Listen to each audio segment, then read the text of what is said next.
Chapter 768. I'm always up for it. Although Zhang Xiaofeng was not confident, since Yun Jian had accepted the challenge for him, he would not be a coward. Humph. Zhang Jian turned his head away with a smirk. Soon, the class quietened down. The students seemed to have calmed down from the earlier commotion. Although the students seemed to have calmed down, none of them were calm at that moment. After a semester, Zhang Xiaofeng and Zhang Jian were going to duel again. If Zhang Xiaofeng was still the same old Zhang Xiaofeng, the students would definitely think that Zhang Xiaofeng was no match for Zhang Jian. After all, in the duel half a year ago, Zhang Xiaofeng was chased around and beaten up by Zhang Jian. The two of them could not be compared at all. Zhang Jian was definitely many times better than Zhang Xiaofeng. However, things were different now. Zhang Xiaofeng had Slashing God from Team Monarch as his master and had been learning from Yun Jian for half a year. Who was Yun Jian? She was the legendary Slashing God with unparalleled strength. Therefore, the students were very curious. After learning from Yun Jian for so long, would Zhang Xiaofeng improve even a little? Or was Yun Jian so good that she had raised Zhang Xiaofeng's strength to a whole new level? Or was it that Zhang Xiaofeng's strength was indeed better than Zhang Jian's? This was the result that all the students in the class were very eager to know. Therefore, once the first period ended, the group surrounded Zhang Jian noisily as they walked to the mountain behind the school. Before Zhang Jian left, he turned to look at Zhang Xiaofeng and taunted Zhang Xiaofeng, "I'll see you at the mountain in 2 minutes. Don't run if you're a man." The break between classes was only 10 minutes and the mountain behind the school was not far from the classroom. After saying that, Zhang Jian led a group of people to the back of the mountain noisily. Jian. Zhang Jian has brute strength. I'm afraid that Zhang Xiaofeng. Chen Sini had seen Zhang Xiaofeng being beaten down back then. She still remembered how Zhang Xiaofeng was beaten down, so she spoke to Yun Jian with lingering fear. Before she could finish, however, Yun Jian cut her off. What's there to be afraid of? He has brute strength, but he's still a useless piece of trash. Trust me, if Zhang Xiaofeng loses to Zhang Jian today, you can pick any hotel in Longmen City. I'll treat you 1,000 times. Some of the boys and girls who were still in class gasped when they heard Yun Jian. Treat 1,000 times? Did Yun Jian have so much money that she had nowhere to spend it? Chen Sini nodded. Yun Jian had already stood up from her seat. The night breeze was chilly, but it gave people a relaxed and happy feeling. Are you scared? Yun Jian asked as she turned to look at Zhang Xiaofeng from the corner of her eyes. What's there to be scared of? Today, I must beat that Zhang Jian until he is lying on the ground. I can't embarrass you, master. Zhang Xiaofeng told himself that he must win today. He was Yun Jian's pride today. Let's go. Zhang Xiaofeng said and was about to leave the classroom. Wait for another 2 minutes. Yun Jian's voice rang. Huh? Zhang Xiaofeng was confused. After all, there were only 10 minutes before class ended. If they waited for another 2 minutes, it would be almost 4 to 5 minutes by the time they walked from the classroom to the mountain behind the school. Chapter 769. The mountain behind the school. It was a desolate and quiet place, especially at night. It was especially quiet in a place like the back of the mountain where there were no night lights. The night breeze was chilly and coupled with the eerie atmosphere at night, it was rather scary. Fortunately, there was a factory next to the back of the mountain. Therefore, other than the moonlight, the factory outside the fence was still lit. Because of this, he was able to reverse the strange atmosphere in this place. It was already 4 to 5 minutes past the end of class. Zhang Jian and his friends who had been waiting there for a long time were starting to get impatient. After all, the end of class was only 10 minutes and it would take 4 minutes to walk from the classroom to the back of the mountain and then back to the classroom. Time was running out, but Zhang Xiaofeng and Yun Jian were still nowhere to be seen. Zhang Jian, do you think Zhang Xiaofeng is so scared that he doesn't dare to come? Amidst the silence, one of Zhang Jian's best friends spoke up. No way. That Zhang Xiaofeng is such a coward. He's the disciple of Slashing God. Why is he so cowardly? Someone else immediately added. Class is starting soon and we've been waiting here for 2 minutes. Damn it, are they trying to leave us hanging here? Everyone was talking. Just as Zhang Jian was getting impatient and frustrated, someone among the students who were watching the show suddenly shouted, "Hey, look, they're here." Looking over, they saw Yun Jian, Zhang Xiaofeng, and Chen Sini walking over. Yun Jian walked at the front. Her lazy gait made her look like she was taking a stroll. The students who stood there and felt the northwest wind for a while could not help but grit their teeth. However, since they knew that Yun Jian was Team Monarch Slashing God, no one dared to criticize Yun Jian. "You're here? Let's begin," Zhang Jian said as he took off his jacket, revealing his muscular arms. "There's no hurry," Yun Jian said calmly. As soon as Yun Jian finished speaking, she turned her head to look at Zhang Xiaofeng. Under everyone's gaze, she said, "Remember the techniques I usually teach you. You have to be fast and win in one move. End the battle quickly." The technique that he usually taught Zhang Xiaofeng? What kind of technique was that? Everyone present couldn't wrap their heads around it. Zhang Xiaofeng nodded heavily. He already understood what Yun Jian meant. Yun Jian wanted him to fight with Zhang Jian today. Her intention was obvious.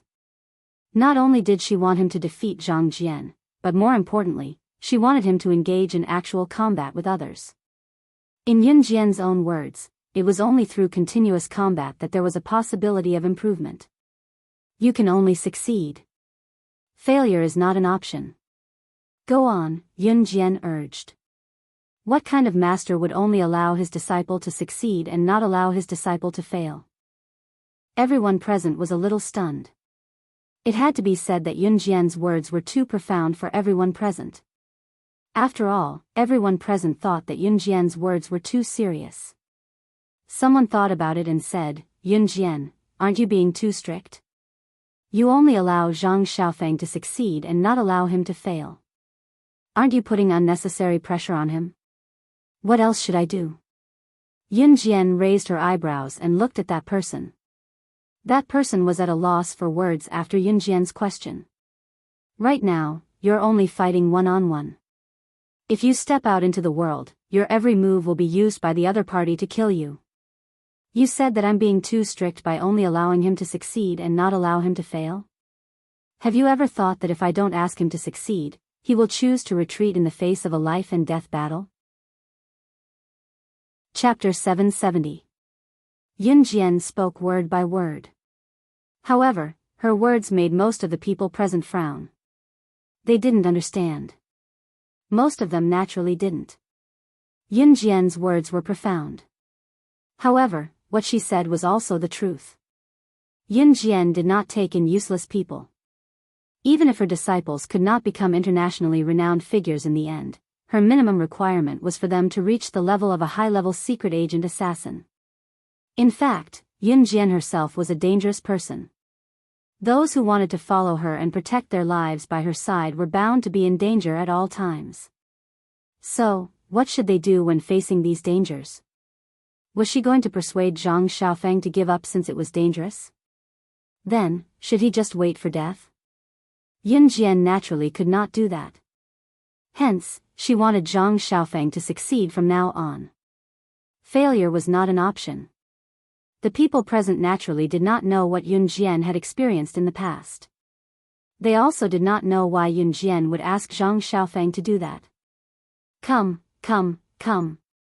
Don't King talk nonsense. If you delay any longer, class will start. Zhang Jian could not wait to show off.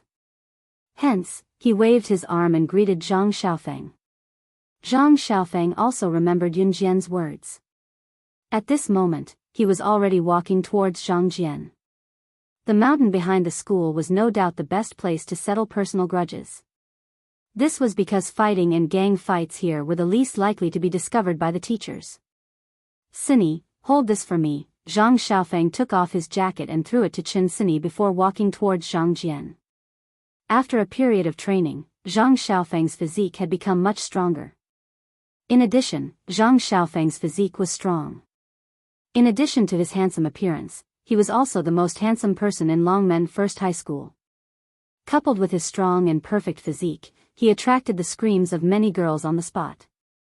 Attack quickly. Win with one move. End the battle quickly. Yun Jian's words rang clearly in Zhang Xiaofeng's ears. He clenched his fists and walked towards Zhang Jian. On the way to the back of the mountain, Yun Jian explained some techniques to him. For example, when facing a fat guy like Zhang Jian, he couldn't just use brute force. Against Zhang Jian, Yun Jian wanted him to win in speed. Fast, accurate, and ruthless. These were the moves that Yun Jian usually used. Recalling Yun Jian's usual moves, Zhang Xiaofeng walked towards Zhang Jian. On the other hand, Zhang Jian was getting impatient. Take this. Zhang Xiaofeng rushed forward, wanting to hug Zhang Xiaofeng and perform a simple shoulder flip. Zhang Jian planned to use his brute force to carry Zhang Xiaofeng's thin and weak body on his back and throw him to the ground. Just as Zhang Jian was about to approach Zhang Xiaofeng suddenly moved. In the next second, he recalled the moves that Yun Jian usually taught him. He gently moved to the side and dodged Zhang Jian's approach. Zhang Jian was stunned. This kid dodged. Bang! While Zhang Jian was in a daze, he suddenly felt a powerful force coming towards him. In the next second, Zhang Jian's body flew out in an instant. He flew out in an arc and landed on the lawn a few meters away. Zhang Xiaofeng took advantage of Zhang Jian's stunned state and punched Zhang Jian's abdomen. After Yun Jian's training, Zhang Xiaofeng's wrist strength was now very strong. Therefore, Zhang Xiaofeng's attack sent Zhang Jian flying. Shock. Everyone was shocked. It was just as Yun Jian said. Zhang Jian couldn't even withstand one move from Zhang Xiaofeng. Everyone present couldn't help but feel shocked. Chapter 771. While the crowd was still in shock, Zhang Xiaofeng stopped his attack while panting weakly. After all, Zhang Xiaofeng was still running a fever and his stamina was obviously not as good as it was before.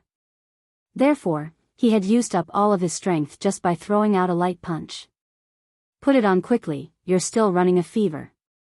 Chen Sini quickly ran over and put the jacket on Zhang Xiaofeng. Although Zhang Xiaofeng was running a fever and his cheeks were burning, he did not feel any discomfort. In fact, he was much stronger than Zhang Xiaofeng. However, Zhang Xiaofeng's lack of confidence was due to the fear of being beaten up by Zhang Jian. Once bitten, twice shy. That was the principle. Zhang Xiaofeng also knew that from today onwards, the voices that said that he was weaker than Zhang Jian would disappear. Other than Yun Jian, he was the role model for the students of Longmen First High School. Once he thought of that, Zhang Xiaofeng's exhausted body regained its strength in an instant. Compared to Zhang Xiaofeng, who won with his own strength, the crowd admired Yun Jian the most. Oh my God! What a shocking turn of events! Zhang Xiaofeng has always been weaker than Zhang Jian. He was even beaten up by Zhang Jian last semester. How long has it been? Just like what Yun Jian said, Zhang Jian couldn't even last one hit from Zhang Xiaofeng. Looks like this Yun Jian is really a god. Team Monarch slashing god is really extraordinary. A few classmates could not help but boast. What? Team Monarch slashing god? Which one is it? There were also students from other classes who came to watch the show. Look! That's the girl, she's Team Monarch slashing god. Huh, you didn't expect that, right? She's our classmate. Voices like these rose and fell one after another.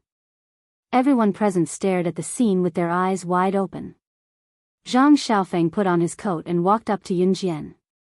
He smiled and said to Yun Jian, "Master, I won." Just as he finished the last word, Zhang Xiaofeng sneezed. Zhang Xiaofeng had a fever and a cold.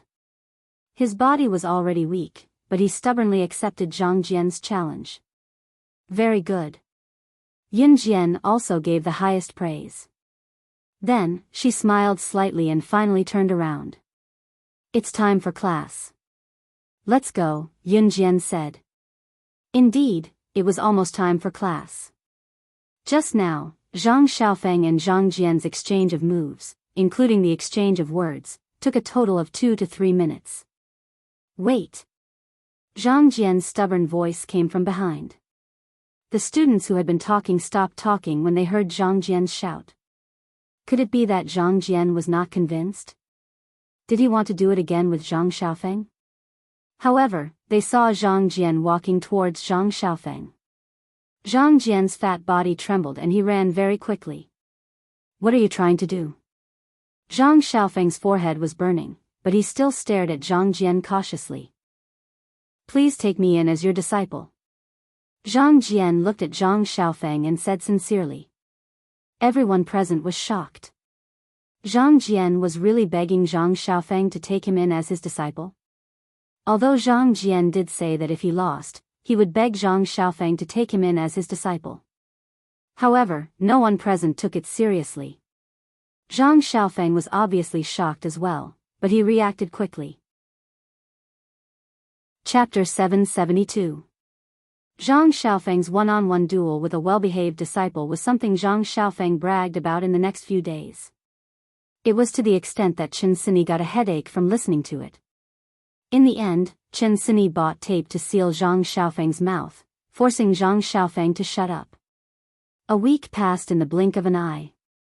The duel on the weekend night was etched in many people's minds.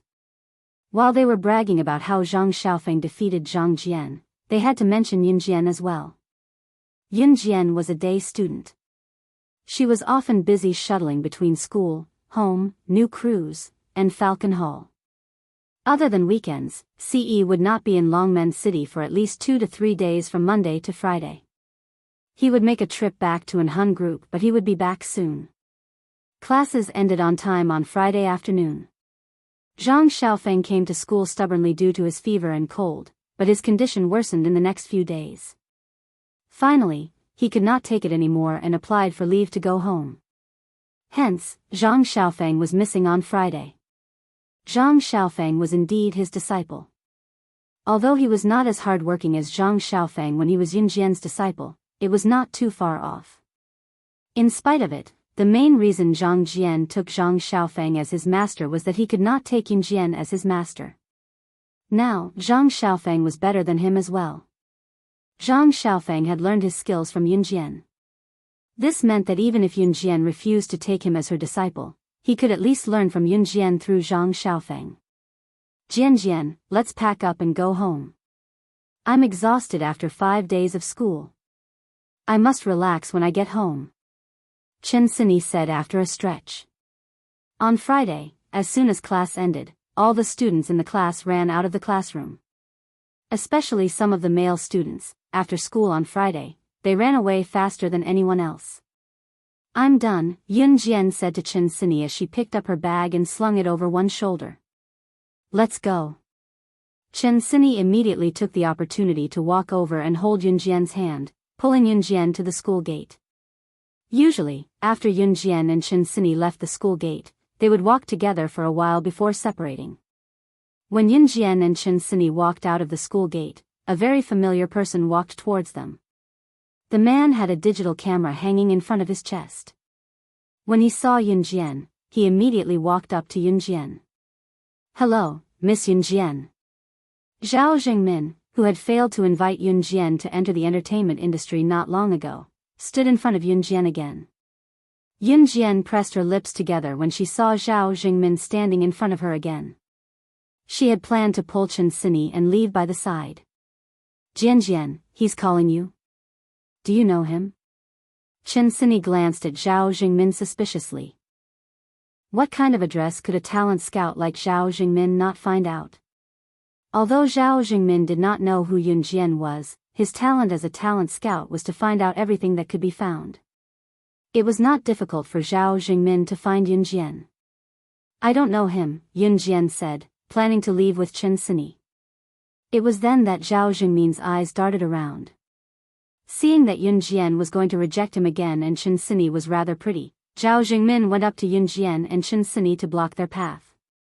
Zhao Jingmin turned to Chen Sini and said, Miss Yun, I'm sorry. Chapter 773. Although Chen Sini was not as pretty as Yun Jian, Chen Sini's beauty was still outstanding among girls. Especially in this society, it was rare to find a girl as fresh and sweet as Chen Sini. Therefore, since Yun Jian refused to join, Zhao Jingmin immediately turned his attention to Chen Sini. Ah! Chen Sini was stunned by Zhao Jingmin's invitation for a few seconds. She couldn't react in time. Whether it was in 1999 or now, talent scouts were rare existences. What's more, the talent scouts were only interested in those with good looks. Chen Sini was obviously stunned when Zhao Jingmin, who claimed to be a talent scout, suddenly took notice of her, but she quickly reacted. You? Are you really that kind of talent scout? The kind that can act and become a star? Chen Sini was very interested but asked weakly. Obviously, Chen Sini and Yun Jian's reactions were different. Yun Jian had never been interested in this path, and Chen Sini was just an ordinary female junior high school student. She also had the yearning of a girl. Therefore, when Chen Sini heard that Zhao Jingmin was a talent scout, Chen Sini's eyes immediately changed into yearning and excitement. Yun Jian naturally saw Chen Sini's reaction. Yun Jian herself would not join Zhao Jingmin's company, but it didn't mean that she wouldn't let Chen Sini join. Moreover, if Chen Sini was willing or liked this path, Yun Jian would strongly support her. Zhao Jingmin clearly captured Chen Sini's expression. He knew that Chen Sini must be very interested in what he said. Therefore, Zhao Jingmin began to promote to Chen Sini. Yes, if you join our company specializes in training models. But if you're willing, you can also participate in movies and TV series and intern in our company for a few years. You can even debut, Zhao Jingmin explained in professional terms. Chen Sini's interest was piqued after listening to Zhao Jingmin's explanation. Wow, great. There's actually a talent scout looking for me. I want to go. Xiao Jian, I'm so happy. Chen Sini pulled Yun Jian's hand and jumped up and down happily. This is my name card. You can come to our company for an audition this Saturday night. I'll arrange an audition for you then. There's a role that suits you very well. Let me think. The title of the movie will be Pure Schoolgirl, Zhao Jingmin said to Chen Sini with a smile. Yun Jian frowned when she heard the title. Okay. Chen Sini clutched the name card and nodded at Zhao Jingmin. Then let's meet here tomorrow night at 5:00. I'll drive you to our company then. Zhao Jingmin said, and then he joked, we have a one-stop service. What better service could there be in this world? Chen Sini's head bobbed up and down. It was only after exchanging contact information with Zhao Jingmin that Chen Sini pulled Yun Jian and left the school gate excitedly. Jian, that's great. Heh, I might become a superstar in the future. Chen Sini clasped her hands together with a look of yearning. Yun Jian nodded, but she felt that something was off about Zhao Jingmin just now. It was just that Yun Jian did not have the ability to predict the future, so Yun Jian could only put the matter aside for now. Chapter 774. Chen Sini was different from Yun Jian. Chen Sini had the beautiful fantasy of a young girl, while Yun Jian's experience had long obliterated her youthful fantasies. After leaving the school, Chen Sini and Yun Jian walked together for a while because Chen Sini's house was in the same direction as Dong and Ruan's house. However, it was not long before they had to part ways. Along the way, Chen Sini was humming a tune. When both of them came to a fork in the road, Chen Sini skipped 2 steps toward her house. Then, Chen Sini suddenly thought of something and turned to look at Yun Jian, crossing her arms behind her back. Chen Sini tilted her head and looked at Yun Jian like an ignorant girl. Xiao Jian, are you free tomorrow night? If you're free, come with me. Heh, I won't be scared when I go for the audition with you around. Chen Sini was still exhilarated because she was overjoyed. To be honest, Chen Sini thought that it was all thanks to Yun Jian. If Zhao Jingmin had not been attracted by Yun Jian and came to the school gate to look for Yun Jian, she would not have been able to escape. She would not have had the chance to bump into Zhao Jingmin, the talent scout. We're treating tomorrow night. Yin Jian smiled gracefully. Last week, Gu Junjian had said that he was treating his comrades to dinner on Saturday and had already booked a hotel and table. Yin Jian would not be absent, of course, and Gu Junjian would be her stepfather soon. At that time, Gu Junjian had also repeatedly reminded them to go back for dinner. Oh. I see. Chen Xinyi was a little disappointed, but she waved the phone in her hand and smiled cheekily at Yun Jian. It's fine, Jian Jian. Trust me, I can do it alone. As she spoke, Chen Xinyi even showed off the muscles on her arms. Although she didn't have any muscles. Yun Jian smiled. Then I'll go first. Let's call each other tonight, Chen Xinyi said and waved at Yun Jian. At the same time, she patted her trouser pocket. The phone was hidden in this pocket. Chen Xinyi and Zhang Xiaofeng came from the wealthiest families in Longmen City, so it was not surprising that they carried mobile phones with them. When Chen Xinyi knew that Yun Jian had a mobile phone, she asked Yun Jian for her phone number. Chen Xinyi often contacted Yun Jian by phone. Okay. Yun Jian nodded. Yun Jian had just returned home when she saw Lan Su and Adam, who had come back on time, walking in through the door. Where's my mother? Yun Jian asked out of habit. Auntie went to the market to buy groceries. Lan Su came back slowly with Adam in her arms. She was still thinking about the way Immerse had told her to serve people these few days. CE had brought Immerse back to an Hun group. Immerse was worried about Lan Su helping Adam walk, so he picked a time for Lan Su to practice helping Adam. Lan Su was frightened by Immerse's stern demeanor. Of course, everyone knew that Immerse did it for Adam's sake. Yun Jian nodded and went into the house, putting her bag down. She did not do the homework assigned by school as usual. Homework did not exist to her because she was good in her studies. Even if she did not do it, the teachers would turn a blind eye. Qin Yiru was still not back by 5:30 p.m. Yun Jian could not sit still anymore. She planned to go out and look for Qin Yiru. Just as she reached the ground floor, she saw her brother, Yun Yi, coming in from the door with a shoulder bag. Xiao Jian, where's mom? Yun Yi asked Yun Jian casually. Lan Su said mom went to the market to buy groceries. I'm going to look for her, Yun Jian answered casually. Xiao Yunzhu and the other two were already brought home by Qin Yiru. Kindergarten ended early and Qin Yiru had probably gone to the market to buy groceries after picking up the children. Chapter 775. Every Friday at this time, Qin Yiru would go to the market to buy groceries. It was because her son and daughter were on holiday on Fridays, and Xiao Yunzhu and the other two were there as well. Gu Junjian would come back every Friday as well, so Qin Yiru would make a trip to the market every Friday afternoon after picking up Xiao Yunzhu and the other two children.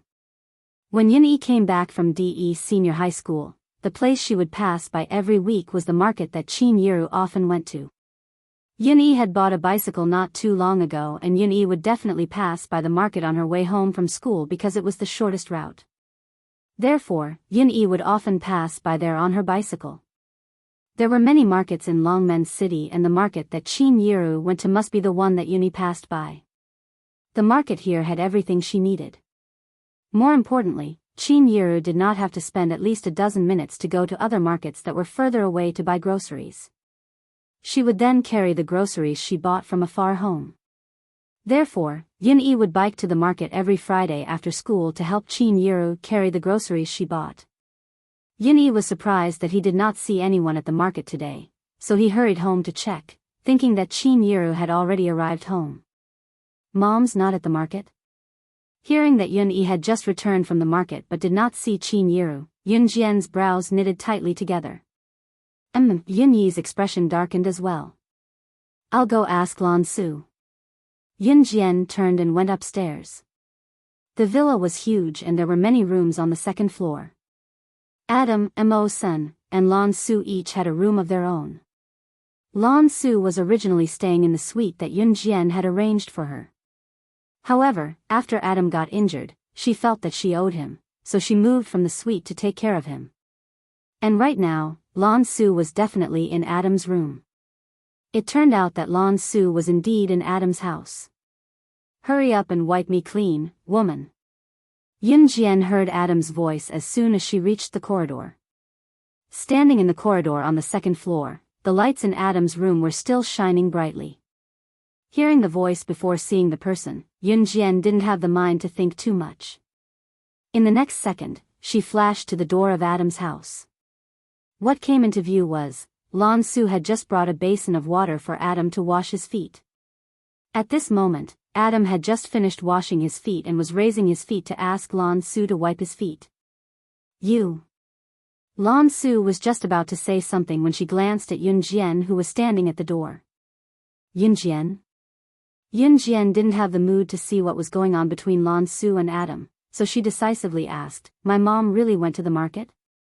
"Yeah." Lan Su was silent for a moment, then she nodded her head heavily. "And she went to the market that she often goes to. Auntie told me personally. She said that she would be back in a while." Lan Su did her best to relay everything that Qin Yiru said to Yun Jian. However, Lan Su was surprised and stared blankly. She continued to ask Yun Jian, "What's wrong? Did something happen?" "My mom isn't at the market and she didn't come home," Yun Jian told Lan Su simply with a frown before running down the stairs. "How is it, Xiao Jian?" Yun Yi asked as he watched Yun Jian running down the stairs with a similar frown. "Mom did go to the market but she didn't come back," Yun Jian said as she took the jacket on the stool and ran out. "Xiao Jian, I'll go with you." Yun Yi was panicking but he turned to leave with Yun Jian. Chapter 776. There was a landline at Dong Ruan's house and Yun Jian happened to have a mobile phone, so she had Yun Yi stay at home. What if Qin Yiru was not missing and had come back after going out for a while? If that was the case, Yun Jian would not have to look for her outside with a call. Without waiting for Yun Yi's reply, Yun Jian headed out. Yun Yi ran to Adam's room on the second floor. Adam was currently stretching his leg out for Lan Su to wipe it clean with a dry towel. Lan Su was reluctant at first but Lan Su still helped Adam wipe it off in the end. Lan Su thought that Adam's injury was all because of her, so she would accept it even if Adam ordered her around like a maid. Just as she was done wiping Adam's leg and felt the atmosphere was a little awkward, Yun Yi ran to the door. Lan Su and Adam were stunned again. "Is Auntie back?" Lan Su thought of it quickly and asked. However, just as Lan Su asked, Yun Yi shook her head. "My mom isn't back. If she's back, please give Xiao Jian a call." "I'll go out and look for her," Yun Yi said and dashed downstairs. If something had really happened to Qin Yiru, Yun Yi could not possibly stay at home like nothing had happened. No matter how poor their family was back then, Yun Yi thought that as long as he lived with his mother and younger sister, there was nothing they could not overcome. No matter how hard or tiring it was, no matter how poor their family was, as long as everyone was alive and healthy, there was nothing more blissful than this. Therefore, when Yun Yi found out that Qin Yiru had indeed gone to the market and that she could not find her after searching around, she panicked. Even if Yun Yi was searching aimlessly outside, it was impossible for her to stay at home and wait for news. She could not sit still. Yun Jian sent a message to Falcon Hall's Duan Lei the moment she stepped out of the house. Su Zetian was on sick leave because of his serious injuries. Now, he was cooped up at home every day. Under the care of his wife, he was living a good life. Everything in Falcon Hall was temporarily left to Duan Lei to manage. Therefore, when Yun Jian sent a message to Duan Lei immediately dispatched all members of Falcon Hall to search the streets and alleys of Longmen City. Yun Jian could indeed make use of the Kosha Mercenaries Intelligence Group's influence to search for someone, but the Kosha Mercenaries Intelligence Group did not have the ability to find a single person. It was because Qin Yiru was not an international figure. She was just an ordinary woman in Longmen City. It was impossible for the Kosha mercenaries to follow an ordinary person around all the time. After all, there were so many people on Earth. It was impossible to monitor everyone, right? Even though Qin Yiru was Yunjian's mother, Yunjian had never sent anyone to follow her. Under such circumstances, it was more practical for Yunjian to seek Falcon Hall's help. After Yunjian informed Duan Lei to bring people to look for Qin Yiru, she went to the market where Qin Yiru often went to buy groceries. Yunjian had been to the market with Qin Yiru a few times. Following Qin Yiru, she met some of the stall owners where Qin Yiru often went to buy groceries. These stall owners had good memories, greeting Yunjian as soon as Yunjian walked over. Chapter 777. It was obvious that Yunjian had come to the market with Qin Yiru a few times before, so the lady boss already knew Yunjian. Seeing Yunjian from afar, the lady boss could not help asking when she saw Yunjian from afar since there was no one in front of her stall. "Has my mom been here?" Yunjian asked with a raised brow. Yunjian looked calm as if nothing had happened, but the truth was that Yunjian was already overwhelmed by panic. She did not expect Qin Yiru to go missing when she went out to buy groceries.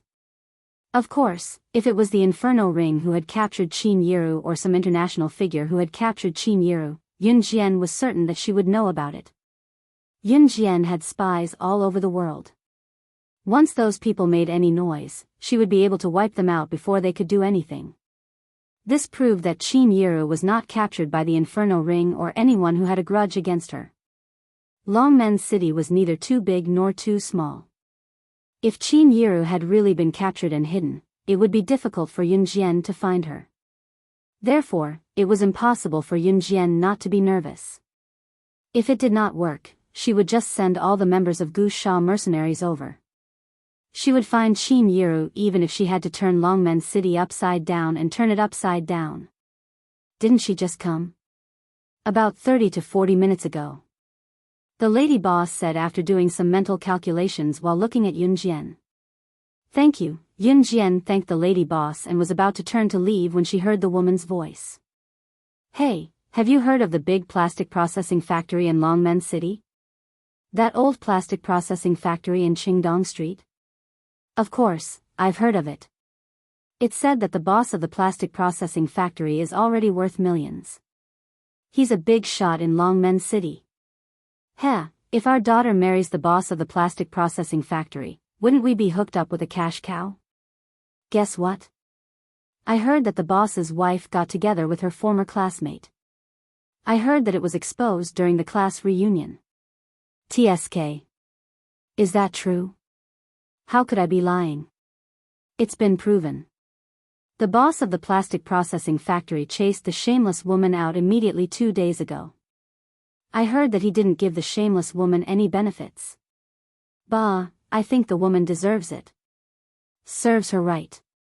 She didn't want to live a good life and insisted on fooling around with men. Serves her right to be divorced. Those selling vegetables in the market were sold first were the older grannies. When there was no one buying in front of the stall, these grannies would chat with the grannies at the stall next to them. Yunjian happened to be standing there and heard the two grannies chatter. She blinked her eyes. The topic of the two grannies' conversation had spread all over Longmen City, so it was not surprising that Yunjian could hear it. However, what attracted Yunjian's attention was not the shocking topic. It was, if she guessed correctly, Yang Whiting, the high school classmate who stopped Qin Yiru in front of the bridal shop last week, was the subject of this conversation. When they entered the bridal shop, Dong Wan casually mentioned that Yang Whiting was too conceited and kept boasting that her husband was the boss of Longmen City's plastic processing factory during the class reunion. Yunjian remembered it, of course. What caught Yunjian's attention was that Yang Whiting had been divorced from the two grannies. Chapter 778. Yunjian strode out of the market and picked up her phone to make a call just as she stepped out. After 3 rings, Duan Lei picked up the call. Sister Jian? Find out the ex-wife of Longmen City's plastic processing plant's boss.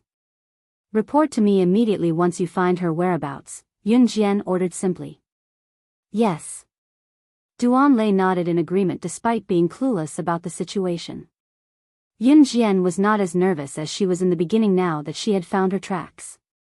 After all, she did not even know where Qin Yiru had gone in the beginning. Now, she had at least found a clue. 20 minutes later, Duan Lei finally sent a message to Yunjian. They had found the whereabouts of the ex-wife of the plastic processing plant's boss. Falcon Hall was in control of Longmen City now, so it was easy for them to find someone.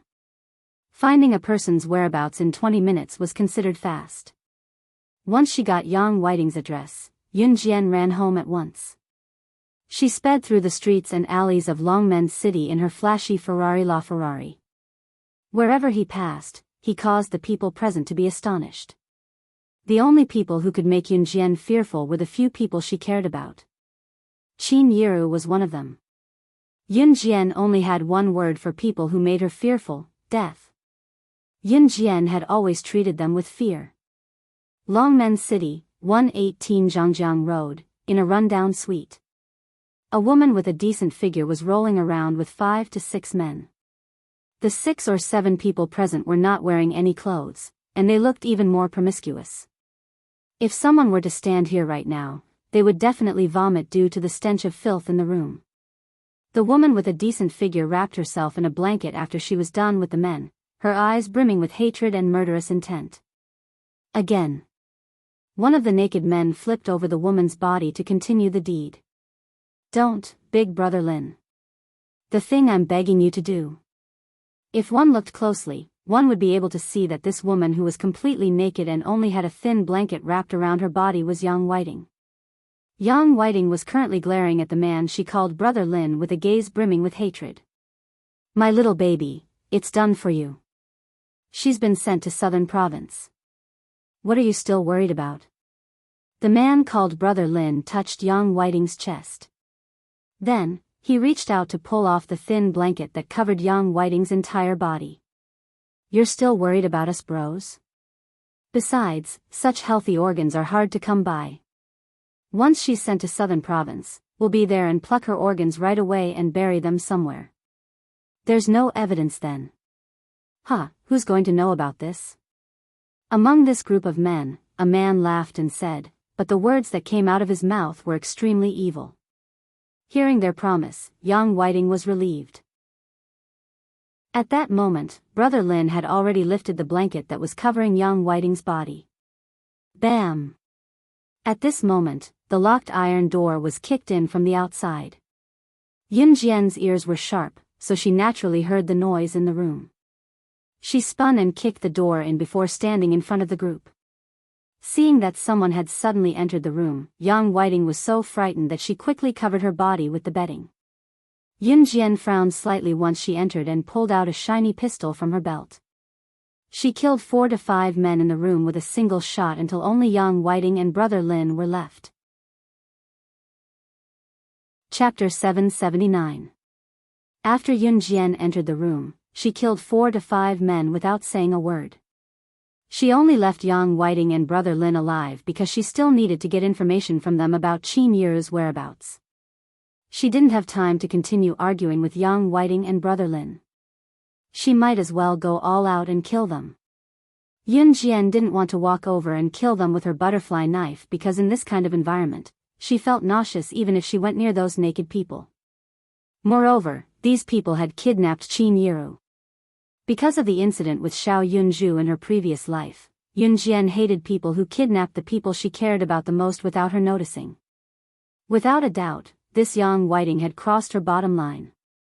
She even dared to kidnap her mother, Qin Yiru, whom she cared about the most. Yunjian heard everything clearly from outside the room. Selling human organs? Listening to one of the dead men in the room just now, they wanted to take away all of Qin Yiru's organs? Taking away all of the organs that could be sold would also mean that the person was dead. Therefore, when Yunjian heard this, she was completely enraged. He rushed into the room and killed the useless people without saying a word. However, to Yang Whiting, Brother Lin, and the others who were doing disgusting things in the room, Yunjian's intrusion had already spooked the people there. However, they didn't expect Yunjian to take out a gun. A gun.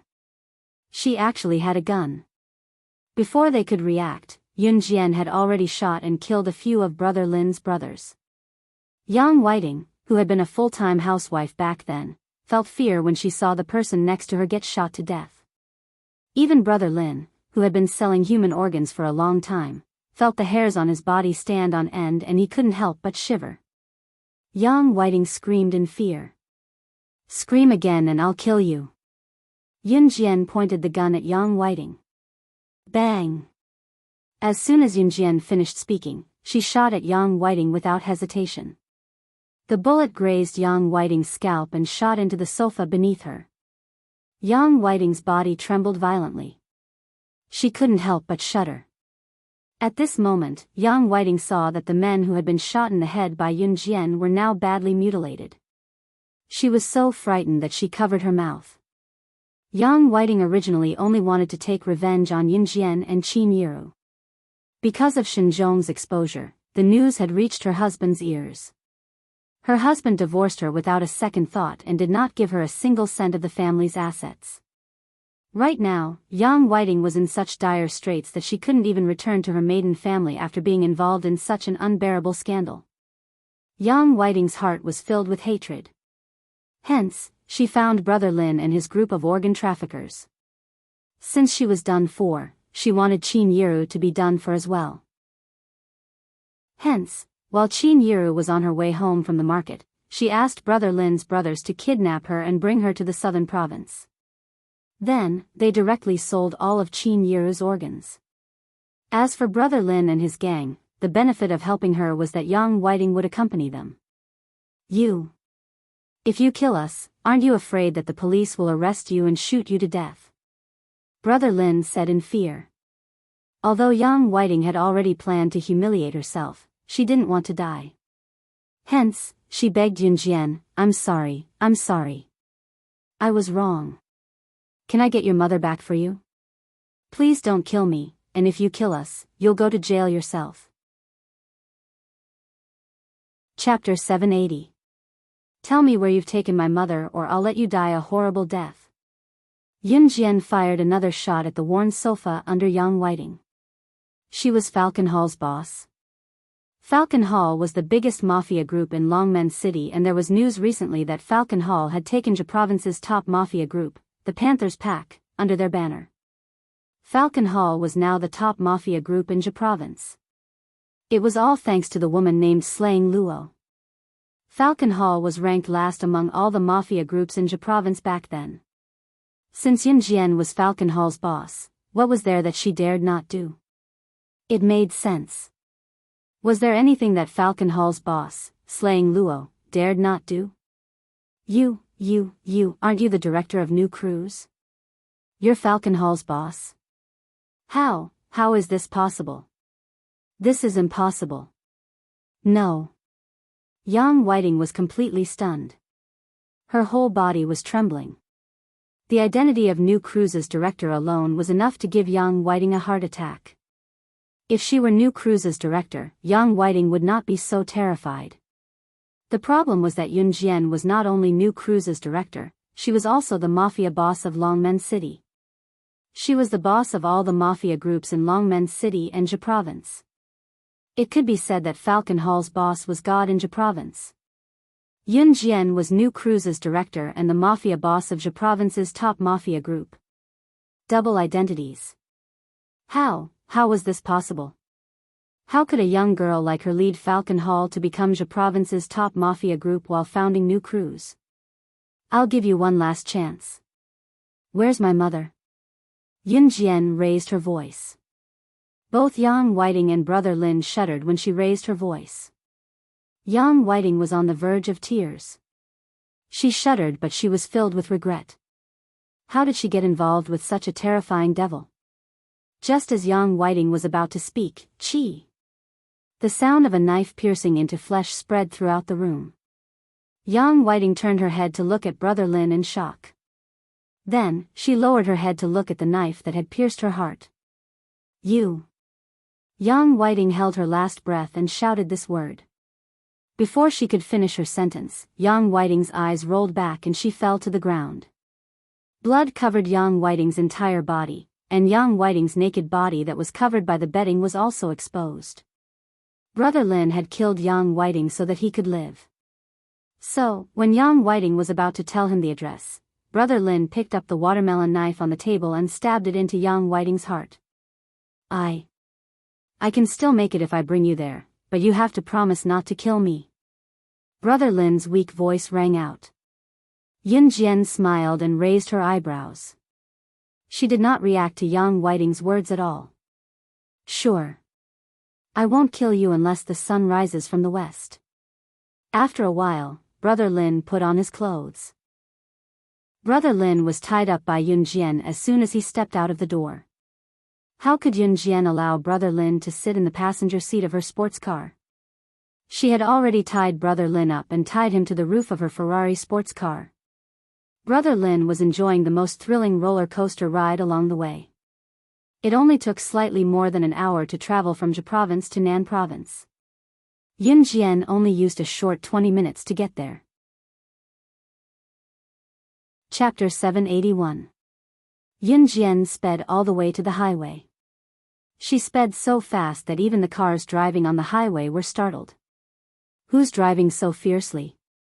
However, what attracted the most attention was Brother Lin, who was tied to the roof of Yun Jian's sports car and could not move at all. Brother Lin had experienced a new and exciting roller coaster ride. He could not move at all after being tied to the roof of the car by Yun Jian. Furthermore, Yun Jian was speeding at an incredible speed. It would take more than an hour to travel from Zhe province to Nan province. However, Yun Jian had reduced the speed to 20 minutes, which was 3 times shorter. Reality proved how difficult it was for Brother Lin, who was sitting on the roof of the car. Nan province, the place closest to the border of Zhe province. It was the most deserted part of a street called Shibu Street. Right in front of it was a huge signboard with the words Renhe Clinic hanging on it. One could tell that it was a private clinic at a glance. Moreover, it was located in the most deserted corner of Shibu Street. There were very few people around and no one came here to seek treatment. At that moment, a large black van slowly drove into the place. The people present did not pay much attention to it. Although cars were rare in 1999, it was not strange for a car to drive into a clinic to save a life. The large black van had just driven into the place.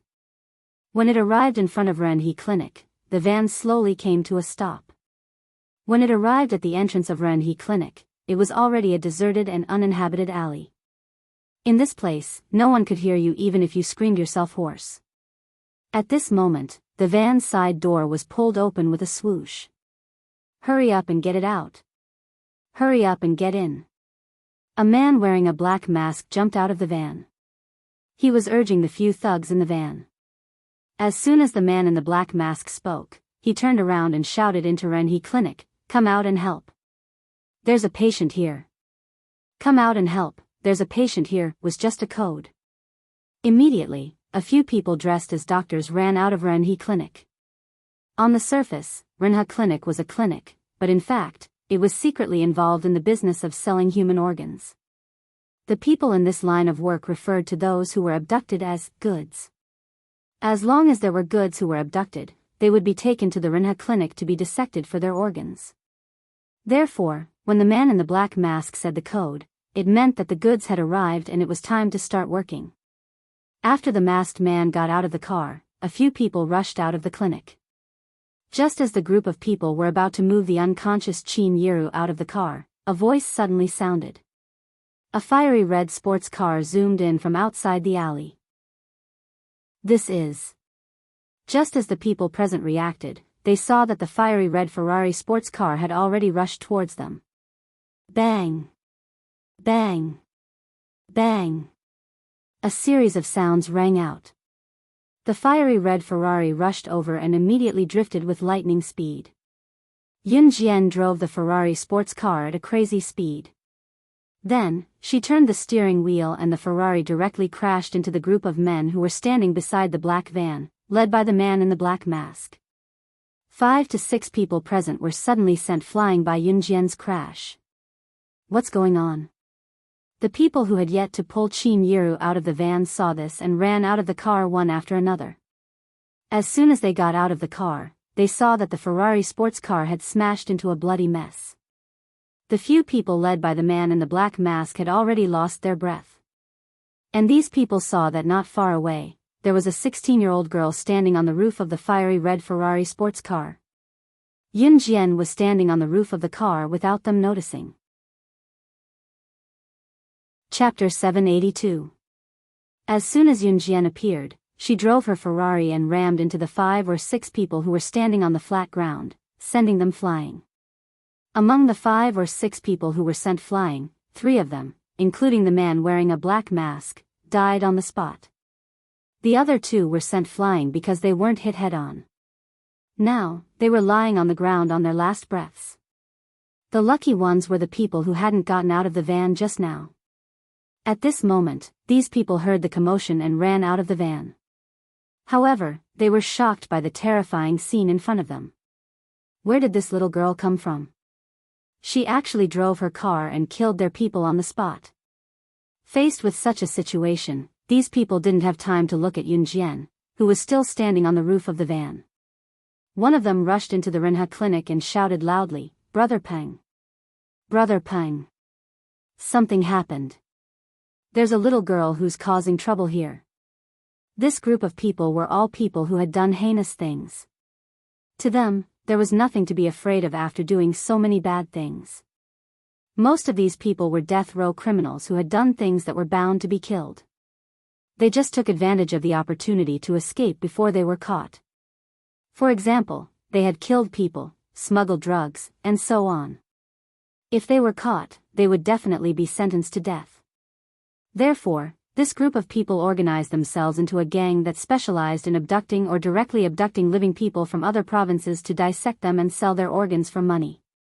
It could be said that they were wanted criminals. Dead people were often seen.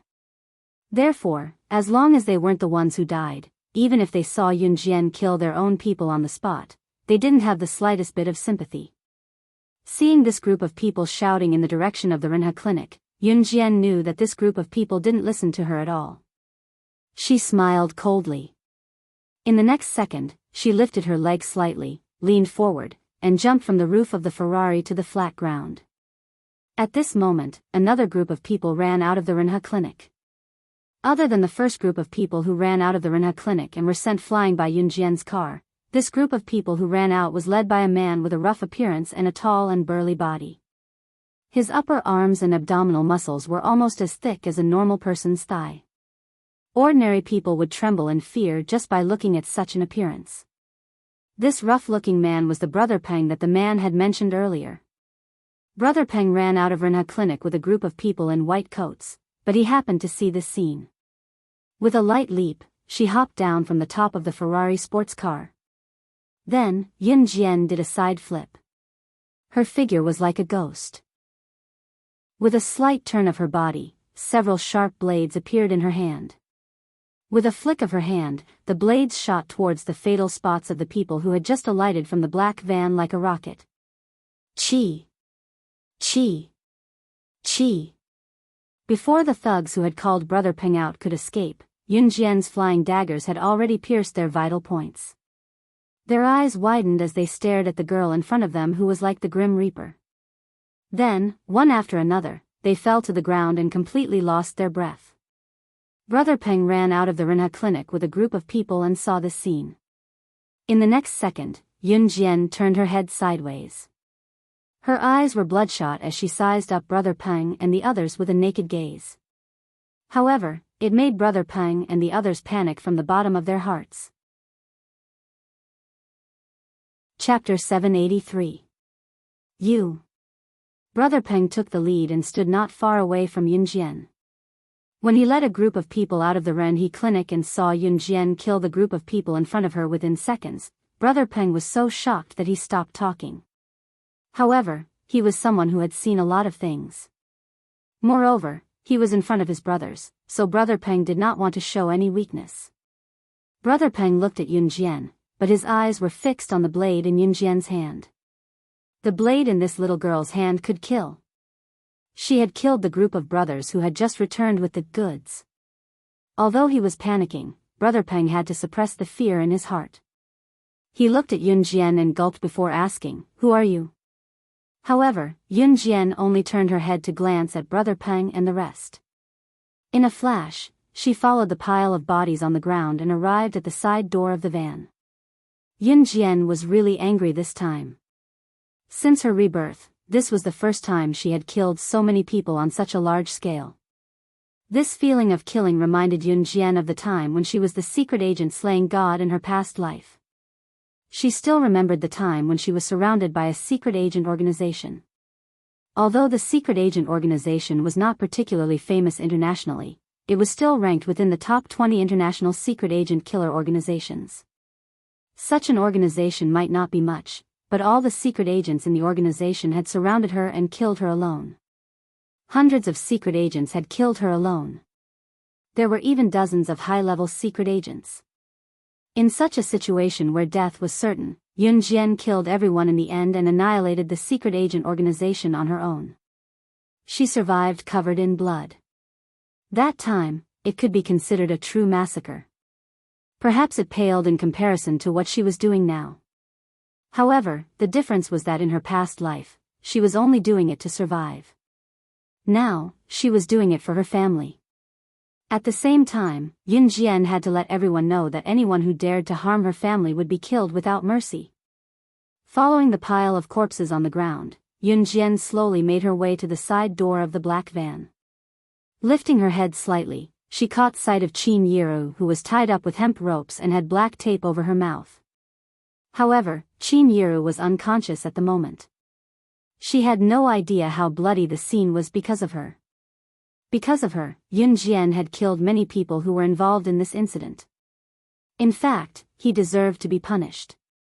The truth was, if Yun Jian had not found this place, or if she had been an hour or two later, Qin Yiru's organs would have been crudely dug out by these crazy people. There were many rich people in the world and the one thing they did not lack was money. However, what should they do when they were seriously ill and needed organ transplants? Naturally, they had no lack of money. That was why there were countless children who went missing in this world and people who had their arms and legs broken on the streets. Usually, the organs of those who were kidnapped were sold at a high price by people like Brother Peng to those seriously ill rich people to save their lives.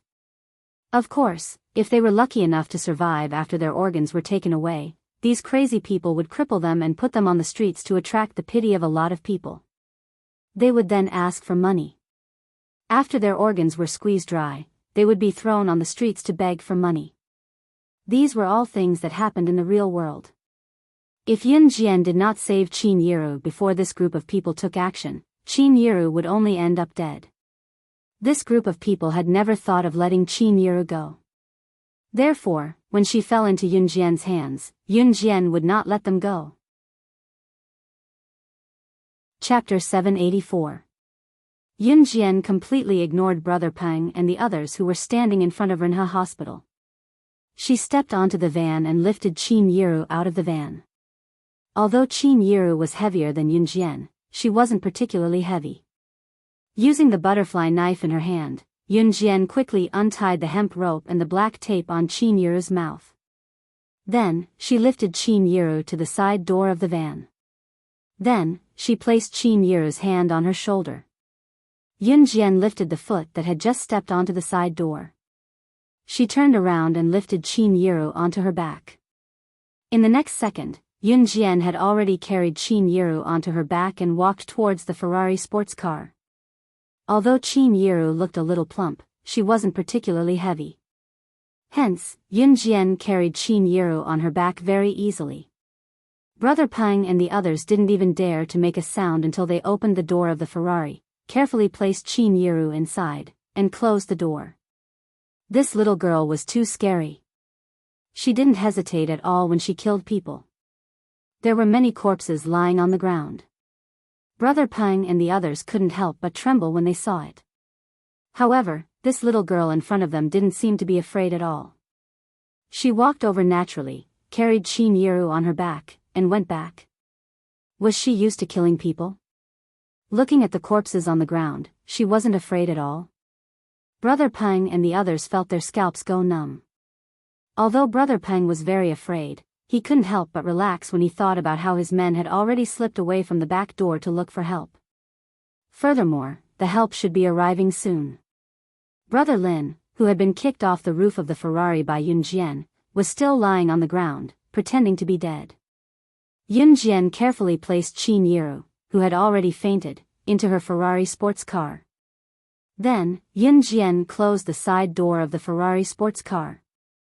She turned around and suddenly took out a shiny butterfly knife from her pocket. The knife was like the Grim Reaper's scythe. When Yun Jian pointed the butterfly knife at Brother Peng and the others without a word, Brother Peng and the others panicked for no reason. "It's your turn." Yun Jian's red lips moved. She spoke calmly, but the words that came out of her mouth were like the summons of the Grim Reaper. It made the group of fake doctors who were no longer afraid of blood after harvesting human organs tremble. "Brother Peng, hasn't Zhang San found him yet? He had been gone for so long. What should we do?" A person who was dressed like a doctor standing behind Brother Peng asked in a panic when he saw Yun Jian approaching them with the butterfly knife in her hand. Even if this group of people were stupid, they could tell what was going on. It wasn't hard to see through the entire situation. It was obvious that the new goods that they had kidnapped was Qin Yiru. It was Yun Jian's mother. Of course, they would start a massacre when they kidnapped her mother. However, Brother Peng and the others had never encountered such a situation. Just this little girl, she actually had the ability to kill everyone here. "She's over there. Hurry over." Just as Yun Jian was about to reach Brother Peng and the others, and Brother Peng and the others were about to fight to the death with Yun Jian, a male voice suddenly rang out. "Zhang San. Zhang San is back." The man standing behind Brother Peng shouted in surprise. Reinforcements had arrived. Yun Jian narrowed her eyes and looked towards the source of the voice. Around the corner, a limping man was leading a group of strong men towards them. Chapter 785. The limping man who led a group of people over was Zhang San, who ran out from the back door to look for help. Behind him was a group of gangsters. This group of people looked ferocious. Among this group of gangsters, the man who led them was blind in one eye. That blind eye looked very different from a normal eye. At this moment, the blind man was leading a group of people towards them. This man was the boss of a gang in the southern province, but not the number one gang in the southern province. Everyone in the underworld called him One-Eyed Wolf, but no one knew his real name. "Boss Wolf, you're here." Brother Peng immediately led a group of people over there. There was a reason why Brother Peng and his gang dared to run amok here. The southern province was called Nan City, and Nan City was one of the largest cities in the southern province. The southern province did not occupy a large area in Country Z. It was much smaller than Ja Province, and Ja Province's economy was developing faster because it was a coastal city. Although Nan City was not as good as Ja Province, it was still impressive. This One-Eyed Wolf was the boss of Nan City. At least until now, no one in Nan City could compete with him. The reason why Brother Peng and his gang dared to openly sell human organs here was because of One-Eyed Wolf's protection. Therefore, Brother Peng and his gang were not afraid when One-Eyed Wolf appeared, even if the sky fell down. "What's going on?"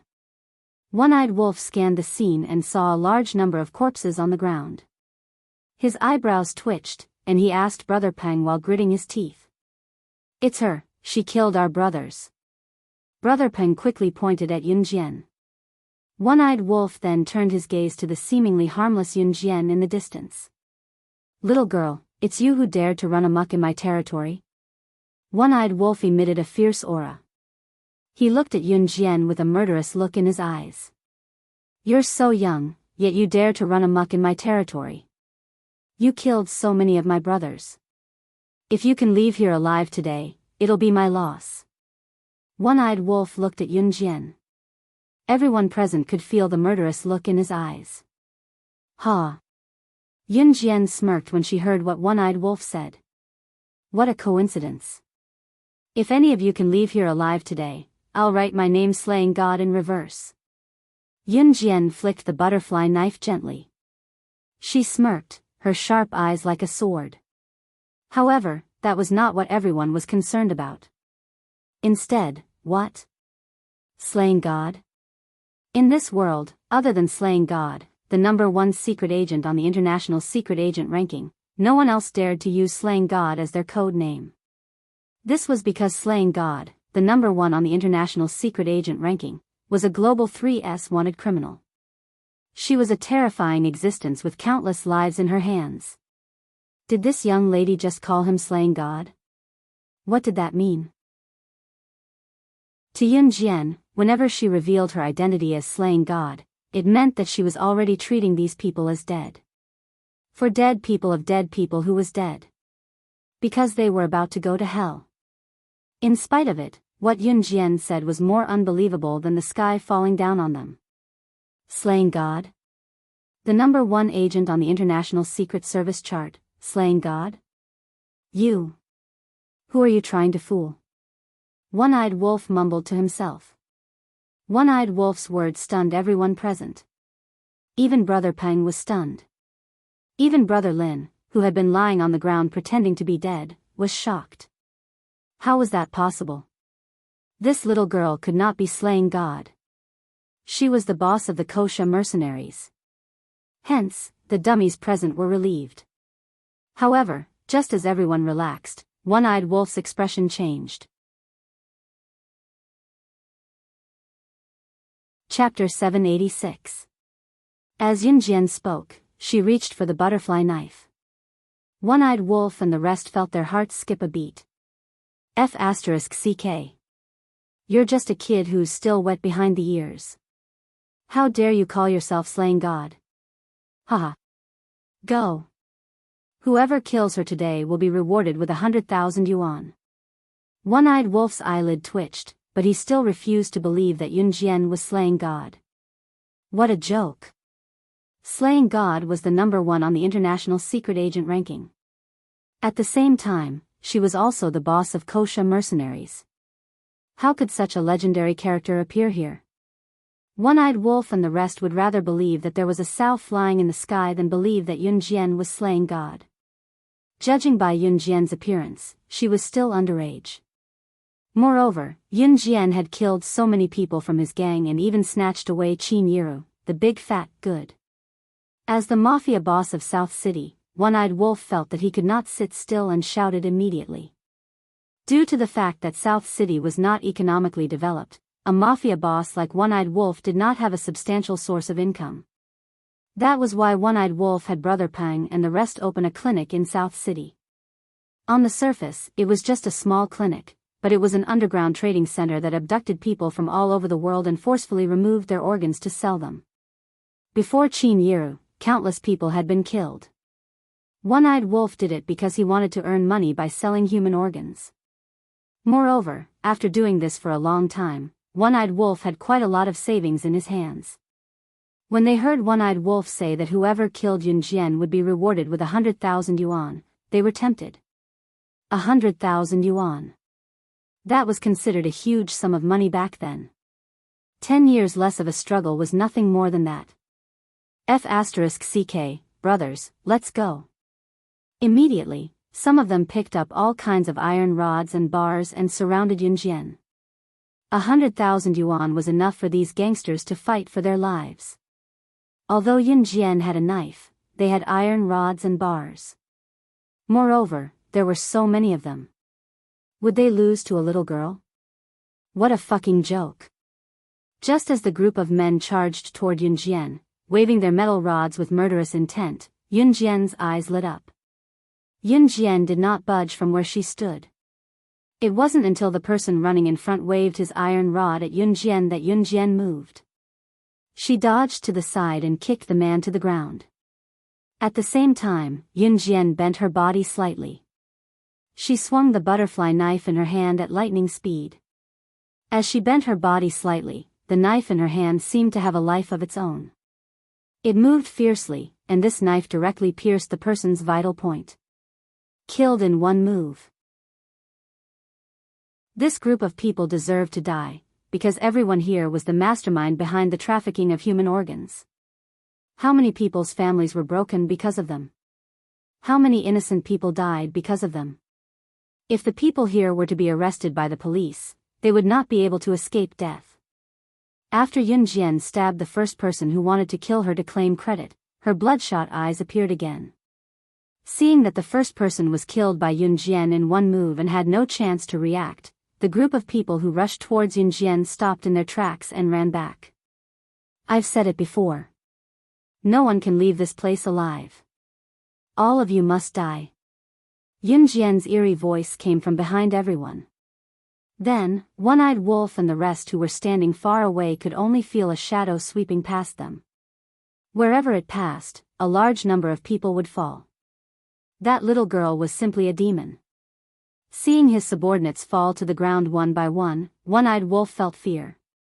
It was also then that One-Eyed Wolf recalled how Yun Jian referred to herself earlier.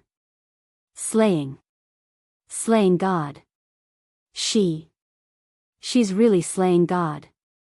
She's really slaying God. Chapter 787. Just as One-Eyed Wolf said that, Yun Jian had already stabbed the last person who had charged at her but turned to flee. At this moment, her body was also covered in blood. The blood belonged to the people who had turned to flee. However, the eerie blood staining Yun Jian's clothes added an eerie and terrifying atmosphere to the scene. One-Eyed Wolf and Brother Peng shuddered in fear. When they snapped back to their senses, Yun Jian was already walking toward them with a butterfly knife in her hand. Blood was still dripping from the blade of the butterfly knife that was pointed toward the ground. As Yun Jian walked toward them, blood splattered everywhere she passed. One-Eyed Wolf was terrified. South City was not big. One-Eyed Wolf was considered the leader of a small gang in South City. There were only 1,000 to 2,000 brothers in the gang. Seeing Yun Jian in such a state, he could not resist at all. He was trembling all over and his body was tense. One-Eyed Wolf was dumbfounded when he saw Yun Jian walking toward him. He begged for mercy immediately. No. Please, don't kill me. I believe you're slaying God. I believe you, don't kill me. As he spoke, One-Eyed Wolf knelt in the direction where Yun Jian was coming from. She was slaying God. Who would dare to offend her? One-Eyed Wolf's courage had long dissipated. Do you think you can still live after knowing who I am? Yun Jian was already standing in front of One-Eyed Wolf and the rest. I. Just as One-Eyed Wolf spoke, Yun Jian's saber was already thrusting down. Before One-Eyed Wolf could even react, she had already stabbed him to death with a single stab. Naturally, Brother Peng was not spared when One-Eyed Wolf was dead. When Brother Peng and the rest saw Yun Jian's horrifying killing technique, their first thought was to run. However, they were killed by Yun Jian before they could take more than a few steps. The sun was about to set, and a red afterglow flashed across the horizon. However, the sky was covered in blood. It had been a long time since Yun Jian felt like she did in her previous life. She only hated these villains who had kidnapped her. In her previous life, Yun Jian had also been kidnapped when she was young. Later on, when she found her way back home, her parents had passed away in order to find her. Only her younger brother was left behind in the orphanage, alone and without anyone to depend on. He was even bullied and humiliated. Yes, she was more unfortunate than Qinyu, so she did not want Qinyu to be misunderstood by her family. To Yun Jian, she felt that people like One-Eyed Wolf who destroyed other people's happy families for money deserved to die. Brother Lin stood on the spot, trembling. Yun Jian's every move today was like a nightmare. It struck Brother Lin's heart and gave him endless fear. When Yun Jian turned around, other than Qin Yiru, who was still unconscious in the Ferrari, and the ground was littered with corpses, Brother Lin was the only living person. You said you wouldn't kill me. Brother Lin gulped as he watched Yun Jian walk towards him. His whole body was trembling but he couldn't help but remind her. I won't kill you, Yun Jian said softly. Her soft whisper, coupled with the sky that was about to turn dark and the atmosphere that was littered with corpses, sent chills down one's spine. However, just as Brother Lin took a deep breath, thinking that he had gotten Yun Jian's assurance that he had escaped death's call, Yun Jian suddenly stopped him. That's impossible, Yunjian said as the butterfly knife in her hand drew a mesmerizing arc in the air. Brother Lin's heart clenched when he heard Yunjian's voice. Lifting his head abruptly, he saw the knife in Yunjian's hand stabbing into his fatal spot. Brother Lin didn't even have time to finish his last sentence before he fell backwards. At this moment, even the last of the sun's red glow was covered by the clouds. Chapter 788. Killing One-Eyed Wolf was tantamount to dissolving South City's mafia. Yunjian had never thought of extending her influence to South City, at least not now. South City's economic development was not as good as Zhe Province, and Zhe Province alone was enough for Yunjian to take in, so Yunjian did not plan to expand her influence for the time being. Of course, Yunjian's ultimate goal for Falcon Hall was not limited to Zhe Province. Yunjian contacted Duan Lei, and the corpses of One-Eyed Wolf and his men were dealt with by him. After all, One-Eyed Wolf and his men were felons who trafficked in human organs. Duan Lei had counted up to thousands of families that were ruined by them. Even if One-Eyed Wolf and his men were caught alive and brought to the police station, they would be sentenced to death. Of course, if they were not sentenced to death after being caught by the police, Yunjian could not kill for no reason. However, with Yunjian's identity as an advanced special forces soldier, the outcome was different. Yunjian had killed One-Eyed Wolf and his men because she was doing her job impartially. It was within her duty. Yunjian had never been a good person, so she purposely left the address to Duan Lei and drove Qin Yiru back to Longmen City in her sports car. Qin Yiru had been unconscious all the way back to Longmen City from South City. In spite of it, Yunjian had checked that Qin Yiru would be fine. She was just drugged and would wake up after a while. Of course, Yunjian did not want Qin Yiru to wake up right now, because at this moment, her body was covered in blood. It was not her blood, but if Qin Yiru saw it, Yunjian did not know how to explain it. If Qin Yiru knew that she had killed those people because of her, it would not be easy for Qin Yiru to clean up the mess given her personality. Therefore, the best solution was to keep Qin Yiru in the dark. Back in Longmen City, Yunjian drove straight home. As soon as she got out of the car, she saw Lan Su standing at the door. Yunjian. Seeing Yunjian, Lan Su immediately greeted her. Yes. When Yunjian got out of the driver's seat, her originally clean clothes were now stained with blood. When Lan Su saw this, she frowned deeply. Then, she walked over and scanned Yunjian from head to toe. When she saw that Yunjian was fine, she heaved a sigh of relief.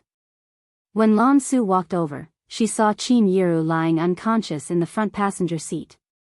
Seeing that Yunjian was fine, she decided to open the front passenger door. Is Auntie okay? Lan Su opened the door and asked. I'm fine. Yunjian turned her head slightly and said to Lan Su, help me take my mother to her room. I'm going to take a shower and change into clean clothes. If anyone saw Yunjian in her current state, they would definitely be suspicious. Lan Su nodded. As Yunjian walked into the house, Lan Su suddenly remembered something and told Yunjian, Yunjian, Uncle Gu and your brother are still outside looking for Auntie. I'll give them a call. Yunjian paused and went back into the house. She called Gu Junjian and found that Gu Junjian and Yuni were together. When Qin Yiru was in trouble, Gu Junjian, who knew about it after he got home, ran out to look for her without even changing out of his military uniform. As he searched, he did not find her but found Yun-Yi instead. A single call from Yunjian and both of them rushed home. When Yunjian went downstairs after taking a shower and changing into clean clothes, she saw Gu Junjian and Yun-Yi standing downstairs. Chapter 789. Gu Junjian had never been as scared as he was today. When he first came home and heard that Qin Yiru was missing, he didn't even have time to change out of his military uniform before he ran out to look for her. Gu Junjian had never experienced the feeling of searching aimlessly on the streets without knowing where the person he was looking for was. However, it was also the most terrifying experience that Gu Junjian had ever experienced. Gu Junjian had even planned to violate the military rules and use his authority to look for her. It was then that his phone rang. It was Yun Jian who called him. Mom will wake up soon. Yun Jian pursed her lips and went downstairs. Okay. Hearing Yun Jian's words, not only did Gu Junjian heave a sigh of relief, even Yun Yi felt the same. Dong Wan had already started work. She didn't know what had happened here, and Ce had already brought Immerse back to the Kosha mercenaries. Yun Jian's words were the most reassuring. No one asked where Yun Jian found Qin Yiru, because they all believed that Yun Jian could handle this matter herself. At 8 or 9 o'clock in the evening, Qin Yiru woke up as expected. At this moment, everyone was surrounding Qin Yiru's bed. Qin Yiru opened her eyes groggily. The first thing she saw was the crowd surrounding her. She had just woken up and was startled, obviously startled by the commotion. Why are all of you here? Qin Yiru was supported by Yun Jian to sit at the head of the bed. She leaned against the wall and asked in shock. Yun Yi was about to speak, but Yun Jian reached out and tugged at the corner of her shirt. Mom, I found you collapsed on the side of the road on my way to the market. You scared us. Yun Jian explained. She did not intend to tell Qin Yiru the truth. At this moment, Yun Jian also knew that Qin Yiru must have fainted on the spot when she was walking back from the market. That was why Yun Jian explained it this way.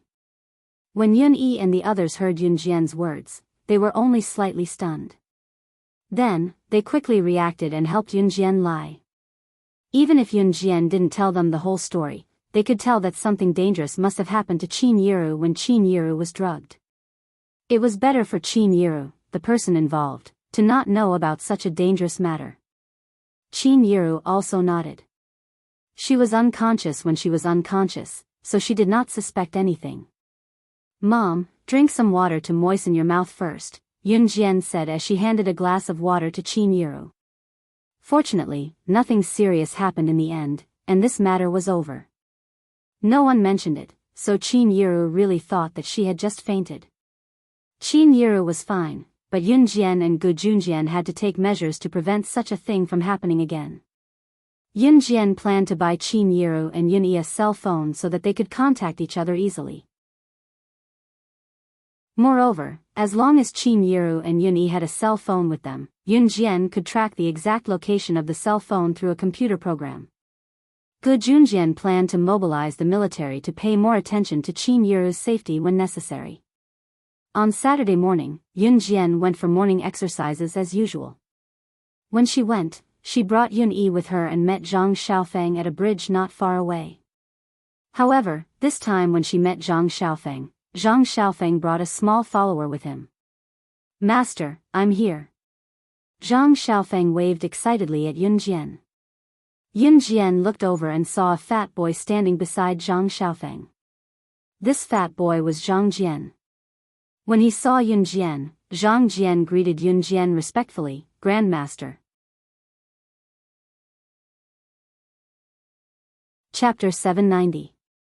It was not just Yun Jian who twitched her lips when she heard Zhang Jian call her Grandmaster. Even Yun Yi, who was surprised to hear Zhang Jian call her younger sister Grandmaster, slipped. Fortunately, Yun Yi had good willpower. She did not fall and stood firm after tilting. Cough, cough. After regaining his footing after nearly slipping, Yun Yi coughed softly as if trying to cover up the awkward atmosphere. Xiao Jian, when did you become my Grandmaster? Yun Yi asked Yun Jian after faking a cough and rubbing her nose out of habit. Not long ago, of course. Heh, Junior Yun Yi, you have a martial nephew now. Tell me, are you happy? Zhang Xiaofeng put his arm around Yun Yi's shoulder affectionately and asked with a chuckle. Yun Yi patted Zhang Xiaofeng's head and said with a smile, Go away. You're so rude. She giggled as she spoke. Zhang Xiaofeng even pulled Zhang Jian with a chuckle and introduced Yun Yi to him. This is my master's elder brother. He's my junior brother now. Call him Grandmaster. Quick. Zhang Jian really did call Yun Yi Grandmaster at that. It was only then that Yun Jian spoke to Zhang Xiaofeng. You're almost recovered from your fever? Are you sure you didn't turn stupid from the fever? Actually, Zhang Xiaofeng was almost fully recovered on Friday. Yun Jian was purely joking when she said that. No, I'm great, master. Zhang Xiaofeng answered with a grin. Then bring your disciple along for the morning exercise, Yun Jian said and led the group to run around the city. Little Fatty, let's go. Little Fatty was a nickname Zhang Xiaofeng gave Zhang Jian. Then, the group of people followed Yun Jian.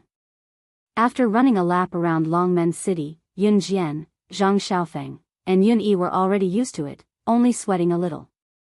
However, it was different for Zhang Jian, whose body fat was almost squeezed into a pile. Zhang Xiaofeng almost suffocated from following Yun Jian's footsteps. Only now did he realize why Zhang Xiaofeng, who was beaten up by him last semester, had become so powerful this semester. This was simply devilish training.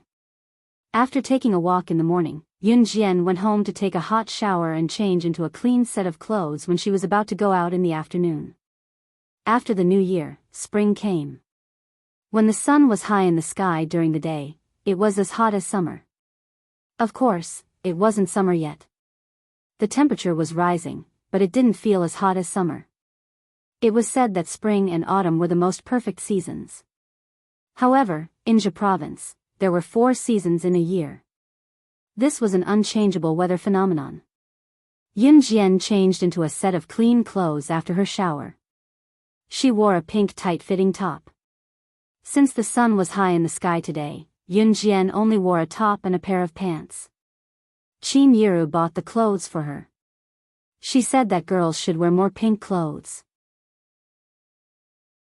Of course, Yun Jian would not reject the clothes that Qin Yiru bought for her, not even once. Gu Junjian treated his comrades to dinner tonight. To put it bluntly, it was because of his marriage with Qin Yiru that he was treating his comrades to a meal in advance. Therefore, Yun Jian wore something more festive. It was also her first time wearing a pink outfit in both her lives. She wore a pair of tight-fitting pants that were tight enough to outline the perfect curves of her slender thighs, giving people an irresistible visual impulse. Xiao Jian, you're the only one left. We should go. Qin Yiru's voice came from downstairs. Chapter 791. Those who were standing downstairs were dressed in pretty clothes. Xiao Yunju, Duanli, and Duanya were wearing clothes that Qin Yiru had just bought. Xiao Yunju and the other 2 were thrilled because they could go to a restaurant today. Yun Yi had changed into a more formal outfit as well, adding a youthful charm to her. Adam was injured but he could still walk. It was rare for everyone to have a gathering like this, so he had to join in the fun no matter what. Lan Su was pitiful when Adam had to go, so Lan Su had no choice but to support Adam all the way. Everyone was already standing upstairs, waiting for Yun Jian to come down. Why isn't Xiao Jian coming down yet? I'll go check. Qin Yiru planned to go upstairs to check on Yun Jian when she saw that everyone was getting impatient from waiting. Qin Yiru had just reached the staircase when she saw Yun Jian coming down from upstairs with a slight lift of her head. Xiao Jian, why are you only coming down now? Qin Yiru asked as she looked up, coincidentally catching sight of Yun Jian's outfit. Yun Jian was still wearing a high ponytail. Her long, silky hair flowed down casually, exuding a delicate beauty no matter how one looked at her. Yun Jian had changed into a shade of pink that she had never worn since her rebirth. Yun Jian's skin was fair to begin with, so the tight-fitting pink long-sleeved shirt she was wearing made Yun Jian's cheeks glow with a rosy hue. Pink and delicate. If one were to forget Yun Jian's usual aloof face and terrifying skills, she really looked like a fresh and delicate young girl right now. Everyone in the room stared at her.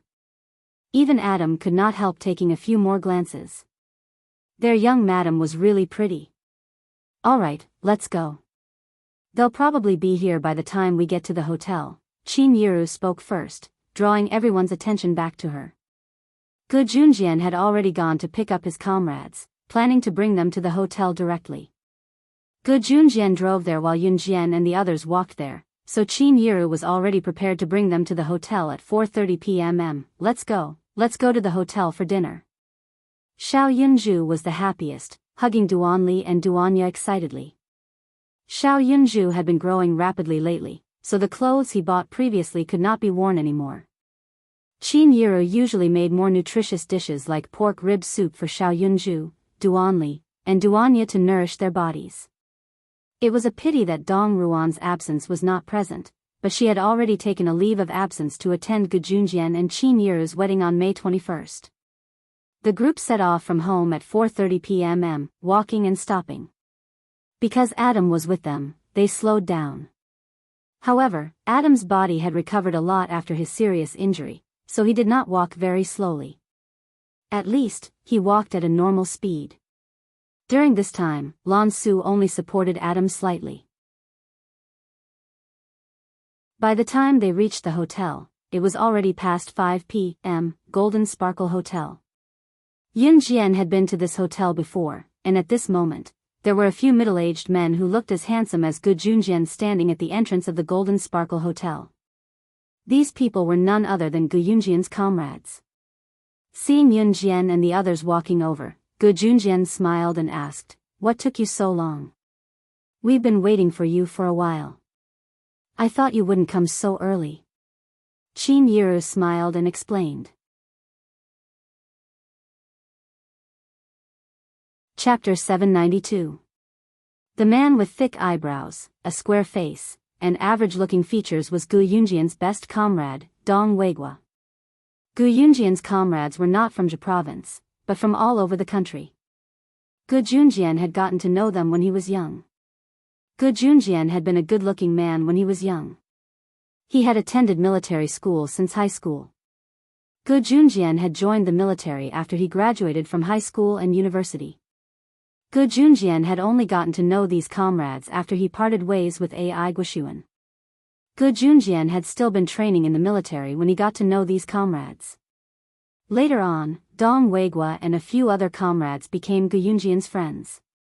However, Gu Junjian had been transferred back to Zhe province, so he had lost contact with these comrades for a period of time. With the advent of the information age and the introduction of mobile phones into the market, Gu Junjian and his comrades were treated well in the military despite being busy with work. Therefore, it was not surprising that Gu Junjian and his comrades had been able to buy a mobile phone. Gu Junjian had kept in touch with his old buddies after he got his hands on a mobile phone. As for today's treat, it was because Gu Junjian and his comrades couldn't make it to his wedding, so they had something to do in the army.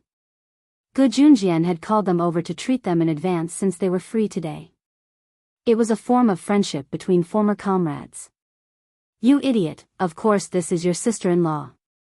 A man beside Dong Weigua smacked his head with a grin.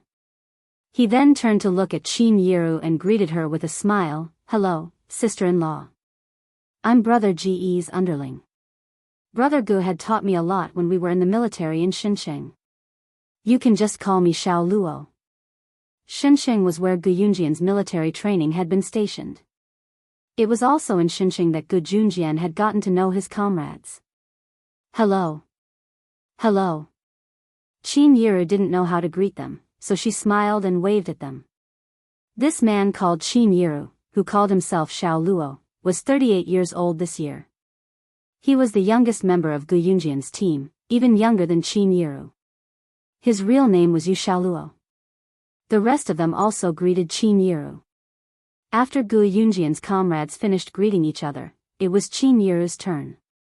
"This is my daughter, Yun Jian, and this is my son, Yun Yi." Qin Yiru introduced them to each other.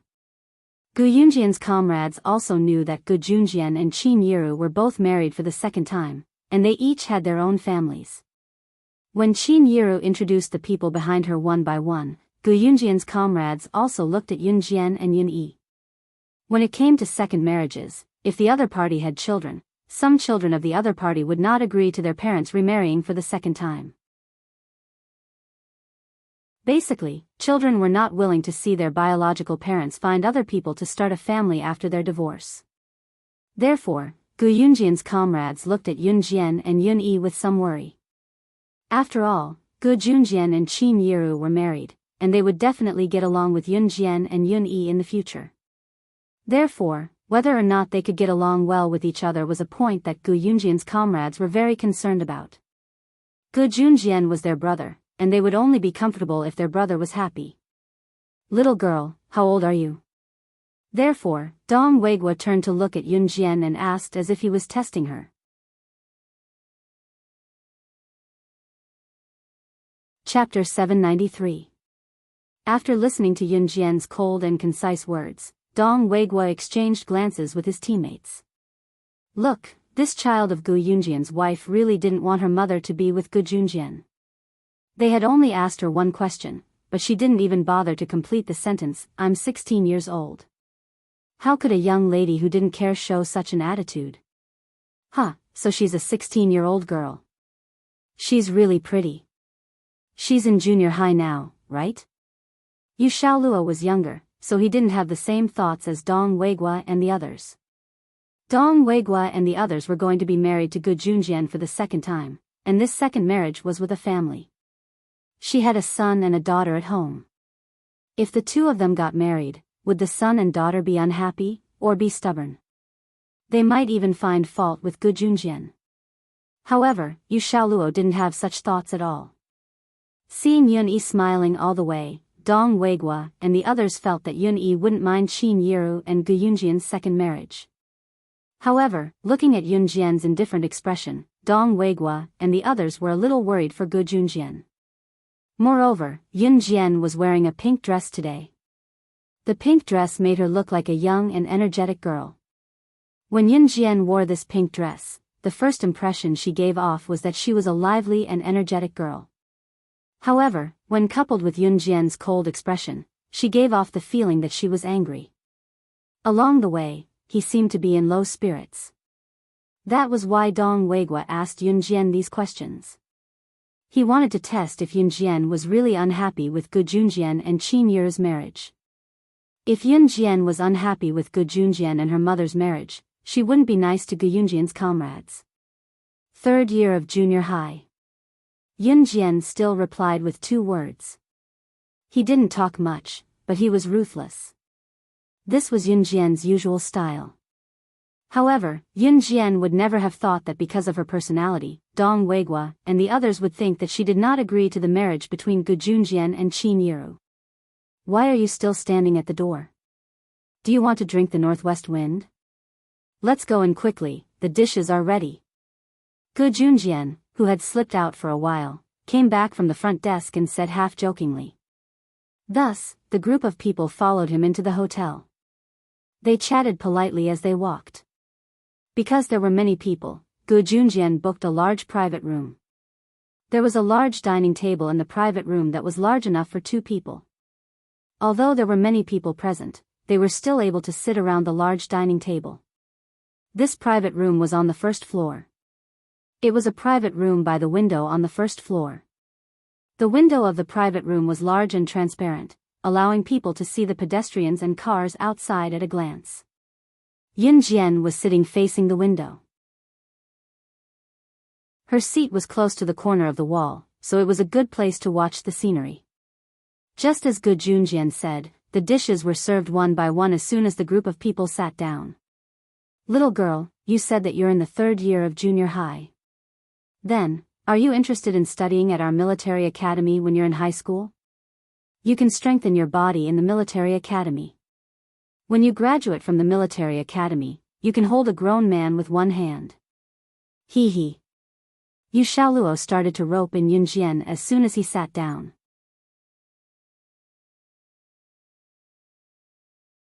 Chapter 794. Upon hearing Gu Yunjian's words, Gu Yunjian's comrades were slightly taken aback. Asking Yunjian to go to Yu Xiaoluo's military academy after graduating from junior high? Yu Xiaoluo was the instructor at Min City's military academy. The military academy in Min City was the one that the other 6 members of Team Monarch had gone to. It had been a while since Chu Ning and the rest had started school, so they must have settled down at the military academy. Although Yu Xiaoluo was rather handsome and his skin was tan due to years of exposure to the sun, his facial features were still quite good. As a military officer at Min City's military academy, when Yu Xiaoluo arranged for Chu Ning and the rest to enroll, Gu Junjian had asked Yu Xiaoluo to take care of them, saying that they were all good seedlings. Now that Team Monarch's name had spread far and wide, Yu Xiaoluo was over the moon when he heard that Chu Ning and the rest were from Team Monarch and were sent to his military academy. Team Monarch. By now, everyone in the military had heard of Team Monarch's name. During today's dinner, Yu Xiaoluo had only been joking when he told Yun Jian that she should come to his military academy from high school. After all, in the eyes of Gu Yunjian's comrades, how could a young and delicate girl like Yun Jian be willing to waste her youth to go to a military academy? However, with Yu Xiaoluo's suggestion, did Gu Junjian really want Yun Jian to go to a military academy from high school? Dong Weigua and the rest were stunned, but they had already concluded that Yun Jian must not be on good terms with Gu Junjian, who was going to be her stepfather. What was going on now? Gu Junjian was actually helping Yun Jian make a choice. That was probably something that only a biological father would do. Moreover, even if a biological father wanted to interfere with a child's choice, he would need the child's consent. What was going on with Gu Junjian? Were they not on good terms? Yun Jian actually agreed. Brother Gu, are you serious? Yu Xiaoluo looked at Gu Junjian and asked in disbelief. After all, what Yu Xiaoluo said just now was just a joke between an adult and a child. Everyone present could see that. But how did it become real in Gu Yunjian's hands? Was Gu Junjian really planning to send Yun Jian to the military academy? It was not easy to stay in the military academy. Moreover, looking at Yun Jian's appearance, her arms and legs were thin. Although the places that should be fleshy were already fleshy, Yun Jian was the kind of person who looked thin in clothes but fleshy when she took them off. When the people present saw Yun Jian like this, they felt that she was a weak and obedient girl. Seeing that his comrades had turned to look at him, Gu Junjian opened his mouth. Just as he was about to speak, a melodious female voice beat him to it. Of course. As soon as Yun Jian spoke, Gu Yunjian's comrades shifted their attention to her. However, Yun Jian continued, my teammates should have registered at the military academy not long ago. I wonder if they're doing well there? Her question was directed at Yu Xiaoluo. Yun Jian was good at reading people's expressions. Based on what Gu Junjian said just now, Yun Jian had already guessed that Yu Xiaoluo was the military academy's instructor in Min City. Her teammates? Yu Xiaoluo frowned and then tried to recall. Recently, other than the 6 members of Team Monarch that Gu Junjian stuffed into him, he did not accept anyone else. Moreover, all 6 of them were from Team Monarch. Moreover, Gu Junjian had said that Team Monarch's slashing god was not old enough and that he would arrange for her to attend his military academy when she was of age. He carefully thought about what Yun Jian said just now.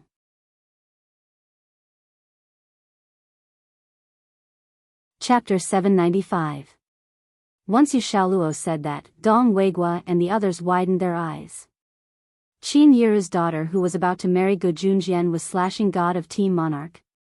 The slashing god who led Zhe province's military to annihilate Inferno Ring? Just like the rumor said, slashing god was really young. Yu Xiaoluo and the others were already aware of this.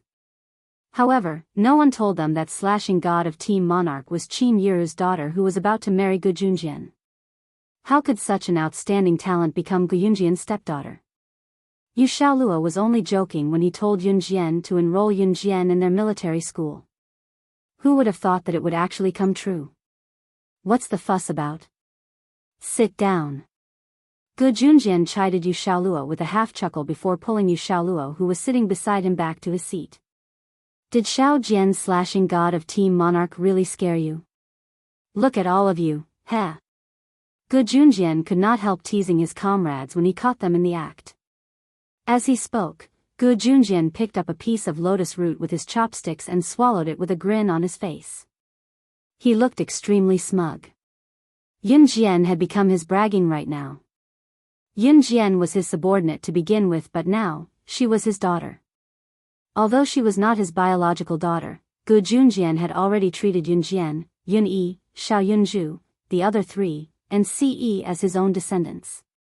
My goodness, Brother Gu, you've taken slashing god as your daughter without a word. You're really something. Yu Xiaoluo was sitting beside Gu Junjian. As he spoke, he reached out and patted Gu Junjian's arm lightly. Dong Weiguo and the others were stunned as well. Qin Yiru, Yun Yi, and the others did not know what slashing god of Team Monarch was, but they knew that she must be amazing based on Yu Xiaoluo and the others' reactions. Qin Yiru was proud of Yun Jian. When they found out that Yun Jian was slashing god of Team Monarch, Yu Xiaoluo and the others kept staring at Yun Jian and asking her all sorts of questions. They looked like a bunch of old kids who had bumped into their idol. In fact, that was the truth. Yun Jian could be considered as a prodigy at a young age. To achieve what she did was something that Yu Xiaoluo and the others could not achieve even in their lifetime. Just when the atmosphere was joyous and harmonious, a person suddenly ran in through the door of the private room. Who's there? Did you go the wrong way? Yu Xiaoluo immediately stood up and said. Yun Jian, Qin Yiru, and Yunyi looked up and saw the person running in. Uncle? Yunyi called out in surprise when she saw who it was. It was none other than Yun Jian and Yun Yi's biological father's elder brother, Yun Zheng. He was also Qin Yiru's ex-husband, Yun Gang's biological elder brother. Why was he here though? Or perhaps, why did he come here? Just as the group wondered, Yun Zheng had already rushed to Yun Jian, Yun Yi, and Qin Yiru and told them, Yiru, Xiao Jian, Xiao Yi, I'm really out of ideas. That's why I'm here to beg you. Xiao Jian, uncle knows that you're a good girl, a capable one. You've set up new crews at such a young age. Your dad's really in big trouble now. He went to Zhe province's biggest casino to gamble and lost. He can't pay back his debt and now they're here to collect the debt, saying that they're not only going to kill him, they're going to kill our whole family too. Uncle can think of another way but Yaya's still young. She's only in junior high. Chapter 796. Yun Zheng's sudden arrival made the faces of the few people present somewhat awkward. Especially Gu Junjian. It was because Yun Zheng was Qin Yiru's ex-husband's elder brother. Today's gathering was held for Gu Junjian and Qin Yiru's upcoming wedding, but Qin Yiru's ex-husband's elder brother had barged in halfway. What was going on? In spite of it, everyone present was more or less shocked when they heard what Yun Zheng said. Gu Junjian knew about Qin Yiru's family background in the past as he had heard about it from Qin Yiru back then. Dong Weiguo and the others, on the other hand, were clueless. When they heard Yun Yi and Yun Zheng's conversation, they could tell that Yun Zheng was related to Qin Yiru. However, Yun Zheng's arrival had left a bad first impression on everyone present. Although Yun Zheng's arrival had nothing to do with Qin Yiru, Dong Weiguo and the others felt that their first impression of Qin Yiru was much worse. Currently, Dong Weiguo and the others were only paying attention to Yun Zheng's actions and ignored what he said. Even when Yun Zheng mentioned that Yun Jian founded new crews, Dong Weiguo and the others did not catch it and simply ignored it. He went gambling again? Yun Jian's voice drifted over while everyone was preoccupied with their own thoughts. Yun Jian had already shifted her gaze to Yun Zheng. A glint seemed to be reflected in her penetrating gaze, drawing everyone's attention to her involuntarily. It's the debt from gambling before the new year. I didn't expect him to gamble again. He went to the biggest casino in Zhe province too. Now that the people from the casino are here, he's been taken away. We don't have the money to pay it back. Those people said that if we can't gather the money in 3 days, they'll kill him and our entire family. They even said that they'll sell Yaya to the brothel to pay off the debt. Xiao Jian, I'm begging you to save Yaya. She's innocent. Yun Zheng said with a bitter smile. Actually, Yun Zheng's family was innocent. The cause of the matter was also very simple. Yun Gang had a gambling debt before the new year, and now he was being chased for his debt. Naturally, Yun Gang himself could not pay it back, so his own people were arrested. As the saying goes, the son pays the father's debts. Now, Yun Gang's ex-wife, Qin Yiru, had completely left Yun Gang with Yun Jian and Yun Yi. It could be said that they had cut off all ties with each other. The news that Yun Jian was the director of new crews had also spread. The debt collectors had investigated Yun Jian's family background and knew that they would not dare to ask for money in front of Yun Jian, the director of new crews. This was because everyone in Xinjiang town knew that Yun Jian and Qin Yiru had completely severed all ties with the Yun family. In this case, even if the group of debt collectors came to Yun Jian to collect the debt, she would definitely not give it to them, because she no longer cared about Yun Jian's life. In spite of it, the debt collectors would not give up even if they could not get their hands on the money, so they shifted their attention to Yun Zheng. Yun Zheng was just an honest farmer who knew his place. Back when Qin Yiru was beaten up by a mistress, Yun Zheng had even stood up for Qin Yiru. When Qin Yiru wanted a divorce, Yun Zheng spoke up for her as well. One could say that Yun Zheng was a very good person. He would not have come to Yun Jian for help now anyway. However, Yun Zheng had a daughter. Due to Yun Gang's incident, the debt collectors had set their sights on Yun Zheng's daughter. They even threatened to kill their entire family if they did not pay up.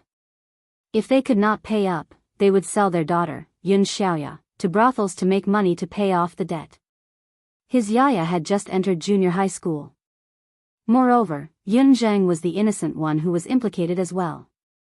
Because he really couldn't find a way today, and tomorrow morning was the last time that the group of people gave him, Yun Zheng came here. Yun Zheng did not ask for anything else from Yun Jian. He only begged Yun Jian to save his daughter. That was all. Chapter 797. Yun Zheng didn't care about the other people sitting at the scene. He opened his mouth and told the whole story of the matter one by one. At the end of his speech, Yun Zheng was already smiling bitterly. The expression on his face was even more helpless. If it were not for the fact that he was out of options, Yun Zheng would not have come to Qin Yiru when they were having a party. She knew that Yun Zheng's family was innocent and Yun Jian knew that all of this was caused by her biological father, Yun Gang. Moreover, Yun Jian could search her memories and those of the original owner of her body that her uncle, Yun Zheng, had always treated her family well. Back then, when Qin Yiru was the sole breadwinner of Yun Jian and Yun Yi, Yun Zheng would even send some of his own fish to her family. Although the gift was insignificant, the kinship was still there. Unlike Yun Gang, who did not care about his own family matters. Xiao Jian, I'm really at my wit's end, that's why I'm begging you. I'm really begging you, save Yaya. She's my life, she's still so young. Yun Zheng thought that Yun Jian was unwilling to help him when she did not reply for some time.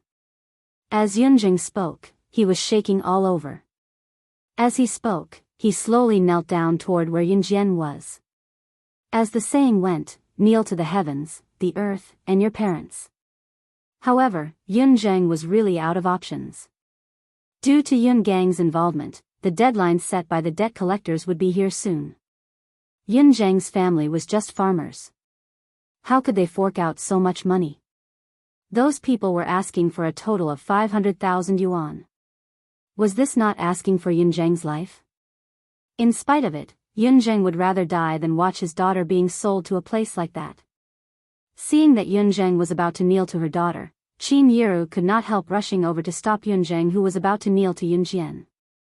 Brother, what are you doing? Qin Yiru asked as she pulled Yun Zheng, who was about to kneel to Yun Jian.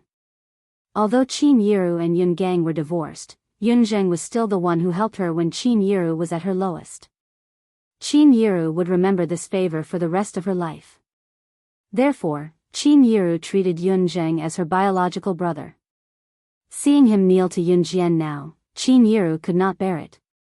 This bastard. I thought he's changed for the better, but he went gambling again. Qin Yiru closed her eyes. She no longer had feelings for Yun Gang, but they had been married for decades. It was impossible to say that she did not care. However, from Qin Yiru's words, it could be heard that she was completely disappointed in Yun Gang.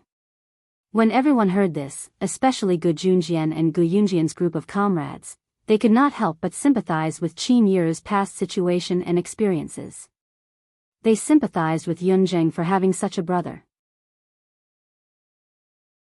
For a moment, Dong Weigua and the others who had a lower opinion of Qin Yiru because of Yunjing all sympathized with Yunjing and regained their opinion of Qin Yiru.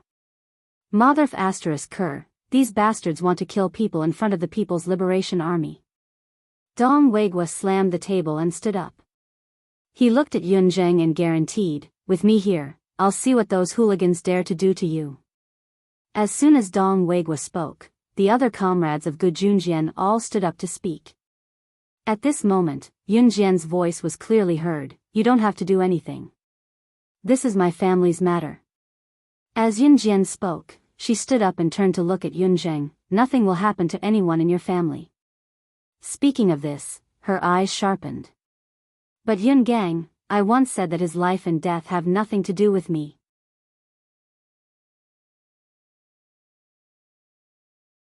Chapter 798. She was just a little girl. How could she say such harsh words? No matter what, Yun Jianchang was her biological father, right? How could she say that Yun Gang's life and death had nothing to do with her? Yun Jian had indeed said this before. Yun Gang's life and death had nothing to do with her. Yun Jian had already saved Yun Gang's life back then. She had also said that Yun Gang's life and death had nothing to do with her. Yun Jian was a person of her words. However, Yun Jian's behavior was very different from what she had said. Especially Dong Weigua and the others. In the beginning, Dong Weigua and the others thought that Yun Jian did not agree to the marriage between her mother and Gu Junjian. After all, if the child had an unbreakable bond with her biological father, after the parents divorced, if the mother wanted to remarry and wanted to have a child, the child would definitely be displeased. However, Gu Yunjian's group of comrades had guessed wrong. They were ridiculously wrong.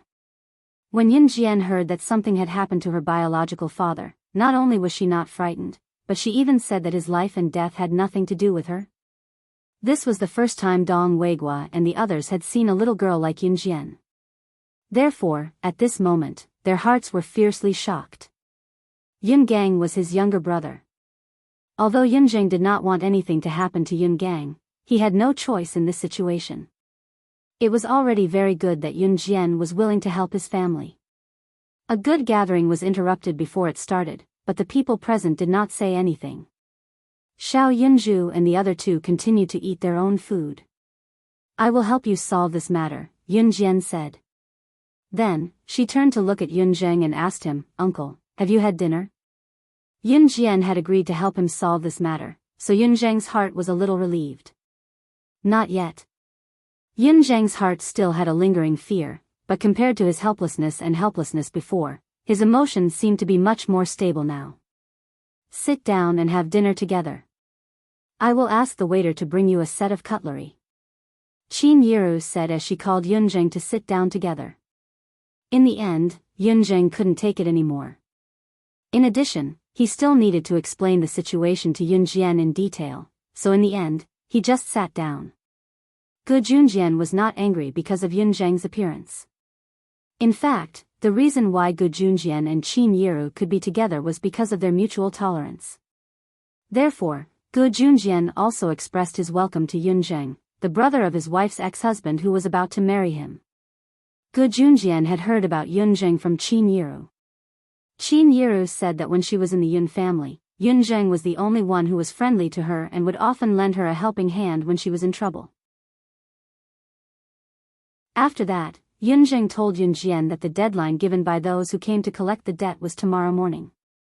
If he didn't have the money tomorrow morning, that group of people would directly snatch Yun Xiaoyao away. If they refused to give her the money, they would kill their entire family. Yun Jian said that she would help Yun Zheng's family, so naturally, she would help. Although there was that unpleasant episode with Yun Gang, Yun Zheng was an honest person. Not only did his participation not cause any awkwardness in the meal, but several of Gu Yunjian's comrades, Dong Weigua, and the others, chatted with Yun Zheng without restraint. They chatted about life. Beep, at this moment, Adam's phone suddenly rang. It was the sound of a text message. Adam raised his phone and looked at it. Then, his slender fingers typed a message on the phone and sent it out. After sending the message, Adam turned to look at Yun Jian. It was not good to call Yunjian young madam in front of everyone, so Adam coughed lightly. Cough, Yunjian, my friend is here. He's already at the door. Do you mind if he joins us? Yunjian raised her eyebrows slightly. Xiao Dang's friend is here. Then why don't you hurry up and invite him in to eat together? Qin Yiru was very hospitable. Not long after Qin Yiru finished speaking, Shuang appeared at the door. Among the 4 leaders of an Han group, Adam and Shuang were the closest.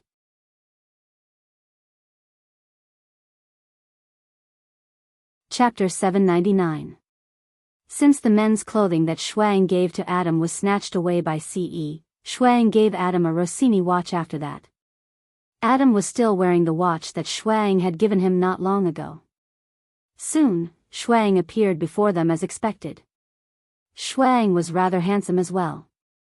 Of course, if one were to ignore the huge scar on his neck that looked like it had been carved out by a knife, Shuang's looks might be even more outstanding than Adam's. In spite of it, such a handsome man was disgraced by the scar on his neck. But even with such a terrifying scar, the majority of men were not even half as good as Shuang. Shuang had been to Longmen City before, but he had never met Qin Yiru and the rest. Therefore, Shuang's appearance was a little shocking to everyone present. After all, the scar on his neck was too eye-catching. Quick, quick, quick. Come here. Why are you so slow? We're almost done. Adam hooked his index finger at Shuang from his seat. His irritating look was comparable to Ce's. Shuang did not say anything but followed Adam's lead. Heh, woman, I'm afraid you'll have to give up a seat. I want to sit with my good brother. Adam flicked Lan Su's hand lightly and said with a slight chuckle. When Lan Su heard this, she immediately turned her head and ignored Adam. Hey, woman, your temper's getting worse. Adam chuckled, but he was not really angry. I'll give up my seat for my new gidge. Xiao Yunju looked up at Adam obediently and stared at Shuang for 2 seconds before jumping down from his seat obediently. New gidge, of course, was Shuang. Before he could do so, Xiao Yunju's head was pressed down by Adam. Good boy, Xiao Yunju. There's no need for that, Adam said as he rubbed Xiao Yunju's head. In the end, Shuang took his seat beside Duan Li and Duanya, who were beside Xiao Yunju. Adam also introduced Shuang to everyone. His words were very concise. This is my sworn brother, Wang Er. Wang Er was something that Adam had randomly spouted out when Shuang was making up a name for himself. As expected, when the name Adam was spoken, Shuang's expression instantly darkened. Adam, on the other hand, was gloating. Snow Eagle was just a code name. Usually, when they showed themselves to others, they would give themselves a temporary name. On the other hand, Adam's name was more proper, and his name wasn't as shocking as Snow Eagle's. Shuang was the person directly in charge of an Han organization. He was in charge of the internal affairs of the organization. Therefore, the name Shuang was known to most people in the underworld and the police. However, right after Adam introduced Shuang to the nickname he made up, before Shuang could say anything, Dong Weigua, who was sitting opposite him, said, Wang Er, this is really a good name. This name was simply unbearable to look at. Dong Weigua still went against his conscience and said this sentence. Shuang pursed his lips. Yunjian curled her lips and snickered silently. After dinner, Yunjian rushed home first. Yunjian had already asked Zhang Jifan to arrange for someone to deal with that matter. Therefore, Yunjian didn't need to personally deal with it. This was because Adam casually gave himself the name Wang Er without asking for his permission. After Shuang finished his work, he came all the way from an Han organization to look for him. However, he was mocked by Adam. Therefore, he ignored Adam all the way back. It was already 5:45 p.m. A group of people were already walking by the side of the road.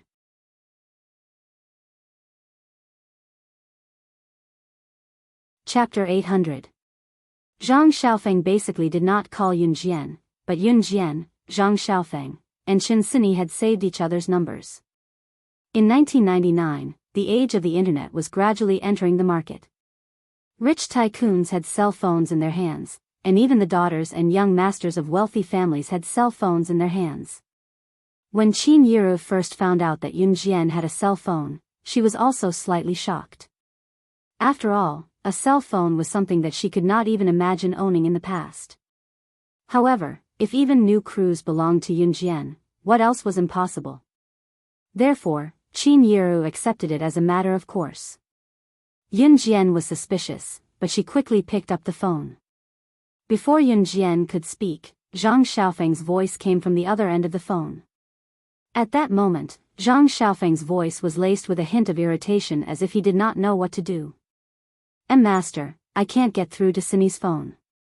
I've already called her 20 times and it's been ringing for almost 20 minutes, but she's still not picking up. I heard that you met a talent scout at the school gate yesterday. She left happily at 5 p.m. today and even said that she didn't want me to accompany her. Then, I made an appointment with her to call me when she arrived at Baiguang Model Agency to let me know that she's safe. However, she still didn't call me at 5:30 p.m. I panicked and kept calling her, but she's not picking up. Zhang Xiaofeng's voice trembled slightly. He tried his best to calm himself down as he explained everything clearly to Yun Jian. Although Zhang Xiaofeng and Chen Sini usually bickered, he still cared a lot about Chen Sini during critical moments. Can't get through to her? Yun Jian immediately stopped in her tracks and frowned when she heard Zhang Xiaofeng's explanation. Yes, Master, I don't know what to do. Do you think something will happen to Sini like the last time? Bah. There's no such thing. Master, Sini told me this morning that you know who the talent scout is. I'm worried about her. Can you help me find her? Zhang Xiaofeng was about to go crazy. This kind of entertainment company had a lot of inside stories. When some talent scouts tried to recruit newcomers to their companies, there would be all kinds of unspoken rules. Zhang Xiaofeng had repeatedly warned Chen Sini not to go alone, but she refused to listen. Therefore, Zhang Xiaofeng asked Chen Sini to call him when she arrived. However, after Chen Sini left, she didn't call Zhang Xiaofeng. On the other hand, Zhang Xiaofeng called Chen Sini more than 20 times, but Chen Sini did not answer any of them. This made Zhang Xiaofeng very anxious. It was then that Yun Jian recalled that Zhao Jingmin who came to recruit her was a little strange. In spite of it, Yun Jian did not think much of it back then. Moreover, Yun Jian was not a mind reader, so she had no idea what Zhao Jingmin was really thinking. Xiao Jian, what's wrong? Qin Yiru turned to look at Yun Jian when she stopped. Everyone was strolling on the streets as they had a full dinner, which helped with digestion. Mom, I have to go out for a bit, Yun Jian told Qin Yiru after she got Zhang Xiaofeng to stay where he was and wait for her. With that, Yun Jian sprinted to a small path on the side without even bidding farewell. Young. When Adam saw Yun Jian running to the path, he wanted to call out to Yun Jian to tell her that their young master was about to return to Longmen City, but Yun Jian was already gone. This child is really... Qin Yiru could not help shaking her head and sighing as she watched Yun Jian disappear.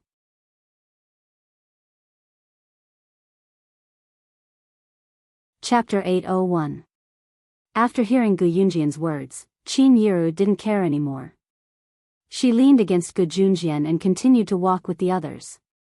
Meanwhile, Yun Jian was rushing towards Zhang Xiaofeng's place as fast as the wind. Yun Jian ran towards the address Zhang Xiaofeng gave her. She saw Zhang Xiaofeng on the side of a big road.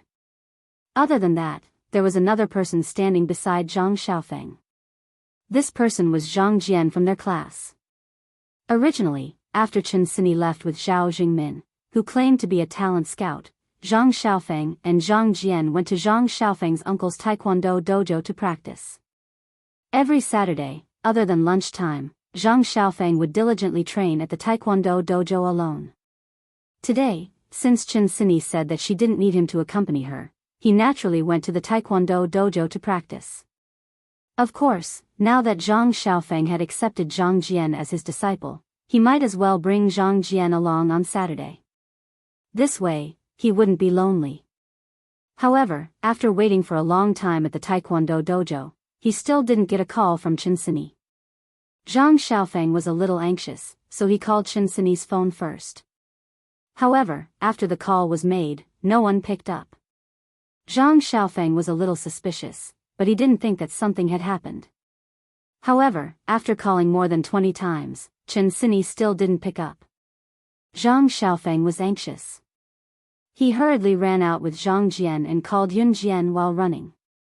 Before Chinsini left, she had told Zhang Xiaofeng that no matter what happened, when she arrived at Baiguang Model Agency, she had to call Zhang Xiaofeng to keep in touch. However, Chinsini didn't call and couldn't pick up. What did this mean? Master, what should we do?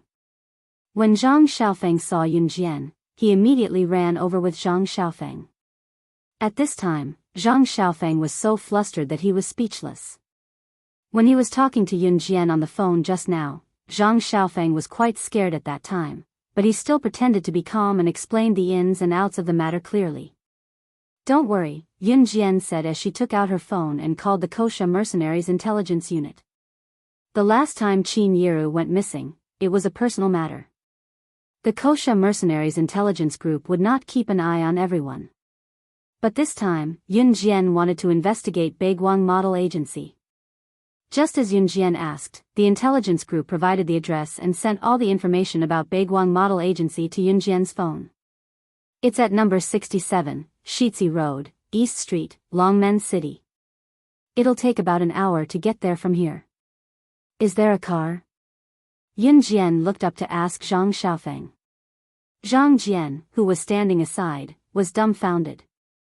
It was because he did not know where Baiguang Model Agency was that Zhang Xiaofeng called Yun Jian and was at a loss. But how did his Grandmaster Yun Jian find out the exact location of Baiguang Model Agency with just a phone call? Yes, my house is nearby.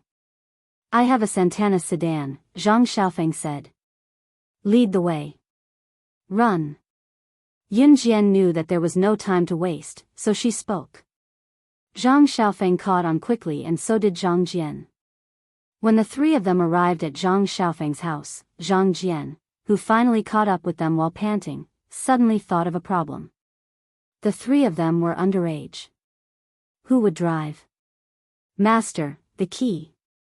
Zhang Xiaofeng dashed into the house to retrieve the key and tossed it to Yun Jian. Get in. Yun Jian said and got into the driver's seat. Zhang Jian got into the car with Zhang Xiaofeng in a daze.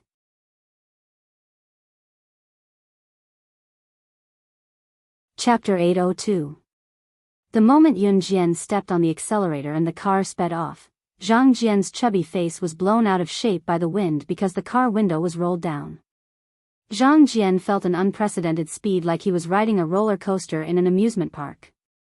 His heart almost stopped beating from the shock. Oh God, who could tell him why Yun Jian was so fast? Zhang Xiaofeng was already used to Yun Jian's style. He was only worried about Chinsini's condition now. Therefore, to Zhang Xiaofeng, the faster Yun Jian drove, the better. Yun Jian's car was indeed fast. She drove at a speed of 100 miles per hour in the crowded downtown area. The car was like thunder and lightning, scaring the passers-by into retreating.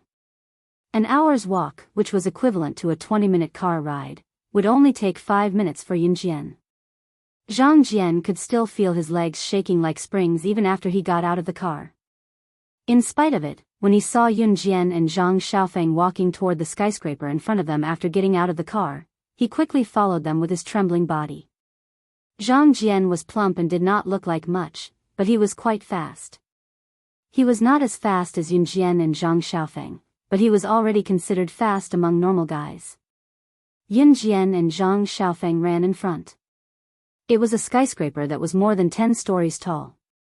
It was already impressive to build a skyscraper with more than 10 stories in Longmen City in 1999.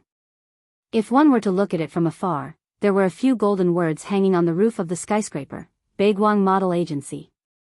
Yun Jian and Zhang Xiaofeng were already at the entrance, but before they could enter, they were stopped by a receptionist who looked like a model. I'm sorry, ordinary people aren't allowed in here. The receptionist extended her arm to stop Yunjian and Zhang Xiaofeng boldly. This kind of entertainment company usually didn't allow people other than the staff to enter. This was because there were still many artists in the entertainment company. Moreover, if there were non-staff members in the company, it would be troublesome if they were fans of a certain artist. Therefore, ordinary people were usually not allowed to enter this place. Unless they were here for an audition or were brought in by someone who worked here, like Xiao Jingmin. Zhang Jian stood at the back and watched. He suddenly felt a little anxious. He had just found the place and was blocked. He couldn't enter. Just as Zhang Jian was thinking about this, Yun Jian's cold voice sounded, "Get out of the way." "I'm sorry, I'm just being fair," the lady said. Yun Jian lifted her leg and used her knee to kick the hostess's abdomen. After being kicked by Yun Jian, the hostess fell to one side. Taking advantage of this gap, Yun Jian shouted to Zhang Xiaofeng, who was standing behind her in a daze, and Zhang Xiaofeng, who was used to her style, "Let's go." With that, the three of them stepped inside. Security. Security. Someone forced their way in. The hostess shouted as she held her stomach. Her tone towards Yunjian just now was neither cold nor warm. Now that she was kicked, she hated Yunjian even more. For a place like Baiguang Model Agency, they naturally hired a lot of staff and security guards. They were afraid that troublemakers would come looking for trouble. Therefore, in a short while, a large group of tall and strong security guards appeared in front of Yunjian and the other two. Where did this little girl come from? How dare you cause trouble here? Get out of here. The leader of the security guards shouted at Yunjian. At the same time, he waved the stun baton in his hand. Zhang Jian looked at the security guards with stun batons and immediately shrank back in fear.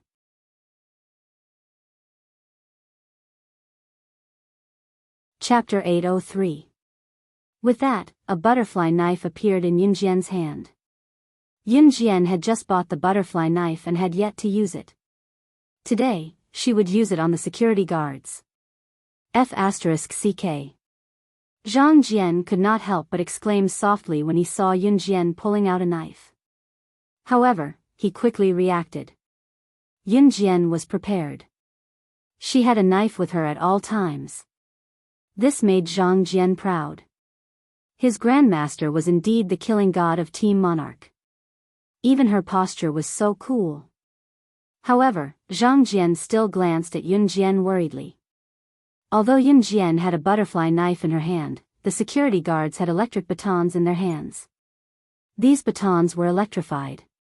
As long as it came into contact with the power source, although it would not kill the person who was hit would feel a strong electric shock.